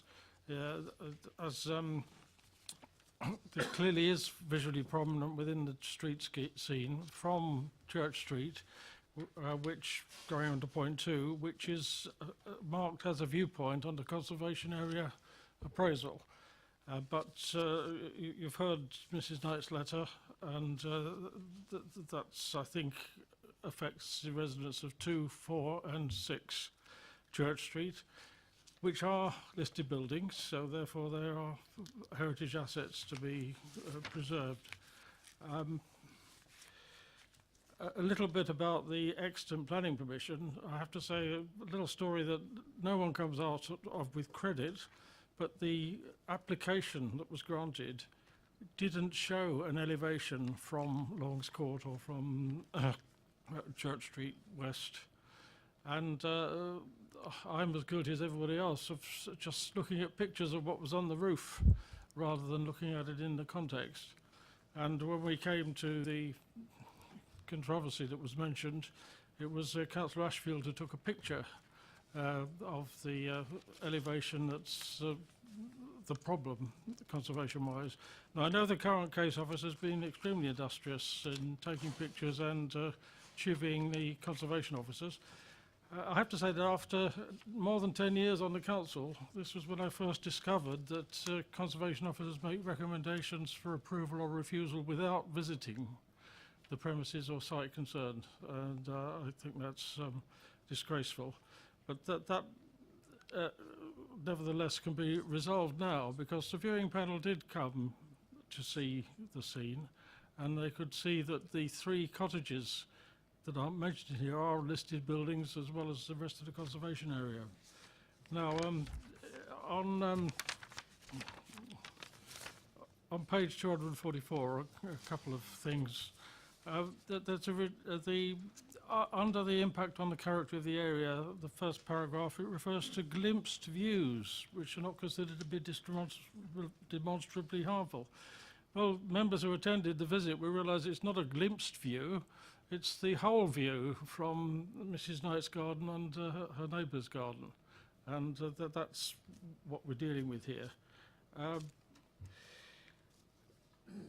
The heritage assets, therefore, are the centre of the conservation area and 4 listed buildings, the 4th being the King's Arms. And as this stands, and as it's proposed to be, it is entirely out of keeping with the conservation area. 1 minute, Keith. Just the issue of the privacy and interference. Clearly, this planning committee can't do anything about the people smoking on the platform, but can do something about the lights. So if you're going to grant this, then please put a condition on about restricting the lighting. Lights in the sky, for those who weren't on the visit, will realise that these are lights in the sky above Mrs. Knight's garden. So please refuse this. Thank you very much. And members, questions for the ward member? No. Thank you very much. Okay.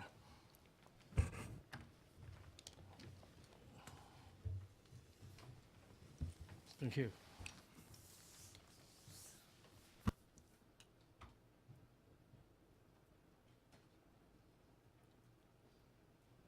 Questions to officers? Councillor Westbrook. I just want to go back to Friday's viewing panel. I mean, it was my understanding that the units that are being moved are actually going to improve from what they already exist at the moment. I guess it's okay that they're there now. It's only going to make it a bit better because it'll be turned round to one side, and I think set further back as well on the other one. So from that garden which we looked at, it's my understanding that it's going to be an improvement, not sort of make it any worse than it is already. Is that right? Sorry, I've got confirmation on that. That's correct. We're not assessing what's installed currently. So as Councillor Watt said, there's an extant permission. How it was installed was not quite in accordance with that. This is a revised scheme to rectify the situation, but also to seek an improved situation in terms of the lower level units. If you look on page 251, the top plan, you can see the refrigeration plant at the bottom, which are closest to a couple of windows, and they serve a flat, and it's 2 kitchen windows. And rather than having the units coming across and blocking the outlook from those windows, they've been pushed back, and some of the overhanging flat roof is to be cut away so that they can be sited as far back as possible. We've worked with the agents in terms of securing the top level, so the higher roof level, to be internalised so that the housing around it, all of that safety hand railing, doesn't need to be to the far extent of the roof line. So I think we've tried to achieve an enhanced scheme compared to the fallback position of reinstating it to where they could reposition it. Councillor Rawlinson. Thank you. Can you put the picture back up that was up a couple of minutes ago with the van on it? That's the one. Will you be able to see these units from that view there? Because that's what we viewed it from round the back. That's obviously taken from round the front on the main road through the village. You know, will there be a sight of those units from there? Sorry. So the units would be where you can see the railing, the far left-hand side of that railing. The units would be pushed further across there, but it would be the top part of the lower the lowermost section of that roof. So you may see a small projection over it, but those railings that you see would be internalised in the roof rather than being on the perimeter of the roof. They would be closer in. So overall, from this view on Church Street and from Longs Court, we feel it's a reduction in terms of what you would see, better positioning in terms of the conservation area, street scene, everything else. Councillor Potter. As I was wrongly putting it to Mrs Thomas, as it turned out really, but can I just check with the planning officers? The comments that I think we heard on the site visit, and I've made comment tonight on this, seem to be in terms of overlooking the activity on the lower roof level rather than the higher one, which was very intermittent. And there is, and I know these things are very difficult within the conservation area and this mix between the sort of commercial use and the properties, obviously, which are listed, but that plinth wall that exists there, parapet wall, sorry, I beg your pardon, it's got a coping stone on it. If that were raised, if it were possible for that to be raised, it would substantially reduce the overlooking element of this, I think, because, as I understood it, the lower roof was set down, there was a drop, we didn't go and see it physically, but set down, and therefore most average height people would be behind that, whether they're out there smoking cigarettes or whatever, really, and that would make life a bit more pleasant for those residents that are currently overlooked. Would it be possible, from a planning officer position, for us to impose a requirement of that sort so that the overlooking aspect was improved significantly by a condition of that sort, requiring that roof, that wall to be raised by, say, whatever I say, probably half a metre or something of that sort? Technically, it would be feasible to include a condition to a certain extent, but it might be a material change. And just looking at the configuration of the windows where we were talking about flat 7, so their outlook would be an improvement from the current installation in terms of resiting those units away. There's a small guide rail you can see, it shows it as a proprietary freestanding barrier in the middle of that plan, but you can see straight through it. It's a small strip of handrail, and then they can see over the roof line and they see a bit of visual gap. So if we were to feel that, we might solve one problem but cause another. And in terms of the use of that roof level, whether it's the lower level or the higher level, it is a maintenance area predominantly. This application is not changing the use of that roof area. It's also an emergency access, a fire access. So we're not primarily considering the use of that. As we were discussing on the site visit, it wouldn't be enforceable to say outside of any, required maintenance, nobody can be on that roof. And as to whether we could put a condition for suitable screening, I think there might be other implications in terms of the outlook for the flat, as I say. As I started saying, I think I know these things are difficult, really, and I don't profess to understand the full complexities of this sort of multi-use, provision there, really. But all I'm seeking to do, I think, if we could use our best efforts, so that, and it would be the fact we spoke to the owner of the property. We were in that location, and literally the lower roof level, looking down at sort of 30 degrees, 45 degrees. I could imagine in certain times of the year, when people are out there, would be disturbing, really, I think, really, in terms of people seeking to enjoy their own back garden and literally in their own kitchen. So I don't know whether it would be a condition per se, but whether we could actually negotiate something which was both beneficial in that regard, but also didn't disturb the practical use of that area in terms of it being a maintenance area, and also the implications of the fenestration you're talking about for the flat. I mean, I know it's a bit of a package, but it's only that, really. I think the possibly the maximum we could do it would be an informative, and I think that would draw the applicant's attention to the. Let's assume it was approved. It would draw the applicant's attention to the fact that it was approved, but there was still some outstanding reservations, I suppose, or it was deemed that there were opportunities to improve the situation.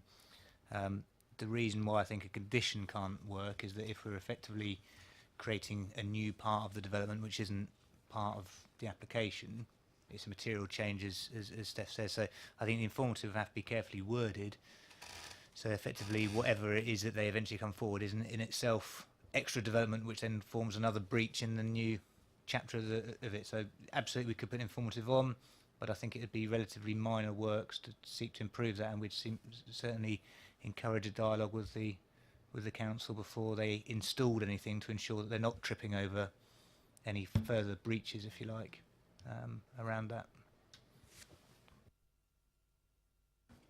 Anybody else? Because I've got a question for officers. Can I look at condition 4? We heard from the objector.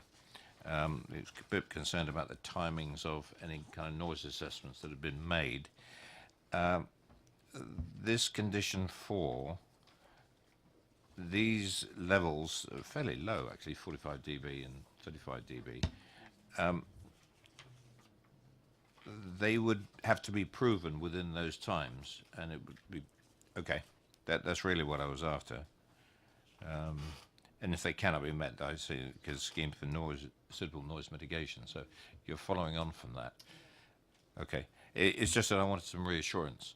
The second part of this is that I understood when we were on the site visit, because the current railings that go around that roof are painted silver, are completely out of character, and am I right, and I'll say it here in the forum of the committee, is that about half of that, it will shrink to about half the kind of area that it's containing at the moment and be painted black? So they'll be far less obtrusive, because painted silver like that, they were standing out like the proverbial, but... Following discussions with the agent, as was mentioned previously, there was a withdrawn application over the summer as part of a pre-application, went on the roof, we discussed the options. Internalising it was one of the suggestions, and having it a black colour. The timber screening at the high level, again, to screen the units there. It's on condition 3, I think, that it should be painted black. I think, yeah, that's probably as much as you can get. It's a long-standing history of some sort of refrigeration being at high level, so I think this is really the best solution that we could come up with in terms of the visual appearance of it, and reciting it internally, it wouldn't be so stark when you view it from the street scene. You would have views of it, and I did refer as glimpse views, but that was from this particular view from Church Street rather than Longs Court, because that is a glimpse view there. Fine. Any more questions? Debate. Can we have any debate on this? Yes, Councillor Robinson. Thank you, Chair. I look at the public letters of objection, or observations they call it. Nearly all of them are actually objecting to the current situation, not to the planning application. So we can't change the current situation. And it's a messy area. It's a very unfortunate messy area, but I don't think that this makes it any worse. And in a lot of ways, it makes it better. You know, I support what Councillor Potter said about, you know, having an informative or some dialogue with the applicant to see if we can improve things in terms of overlooking, and certainly putting some screening around the units once they've moved will improve it. And it should have some impact on the noise, because that should contain the noise or reflect it upwards. So it could well be an improvement in the noise situation. So on that basis, I recommend it for approval. That's a move for approval. Councillor Charlotte. I'll second that. Seconded. Any other comments? Yes, Councillor Potter. I should have said it earlier. I was only trying to pick up on what Councillor Watts had said regarding lighting, and I don't profess necessarily to understand all that he was getting at, because he knows it far better than I, really, but that clearly would be a concern. Is there, well, A, could I ask for some information, and B, is there anything we can do in that regard to mitigate against the things that Councillor Watts was alluding to? There's no external lighting proposed within the current submission. Anything which is development would require an application in its own right, but we could either have an informative or a condition saying, notwithstanding the proposed plans, no external lighting, and I think that's probably as far as we can go. Yeah. Happy with that. Right, it's been proposed and seconded for approval with that condition included, and an informative reference to the screening. All those in favour?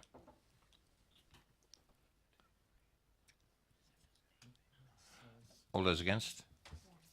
One. That's carried. Officers? Thank you, Chair. Just to confirm, the application is approved subject to the conditions listed in the report, an additional condition preventing any external lighting on the site, on the roof levels, an informative in respect of the colour of the railings, and another informative in terms of the use of the roof and encouraging, you know, a bare minimum in terms of people having to go up onto those roof levels. Thank you very much. Any more from officers? Right. Close the meeting. Thank you very much for your patience, and thank you for your efforts in getting through 12 items tonight. Appreciate it. Thank you. Good night.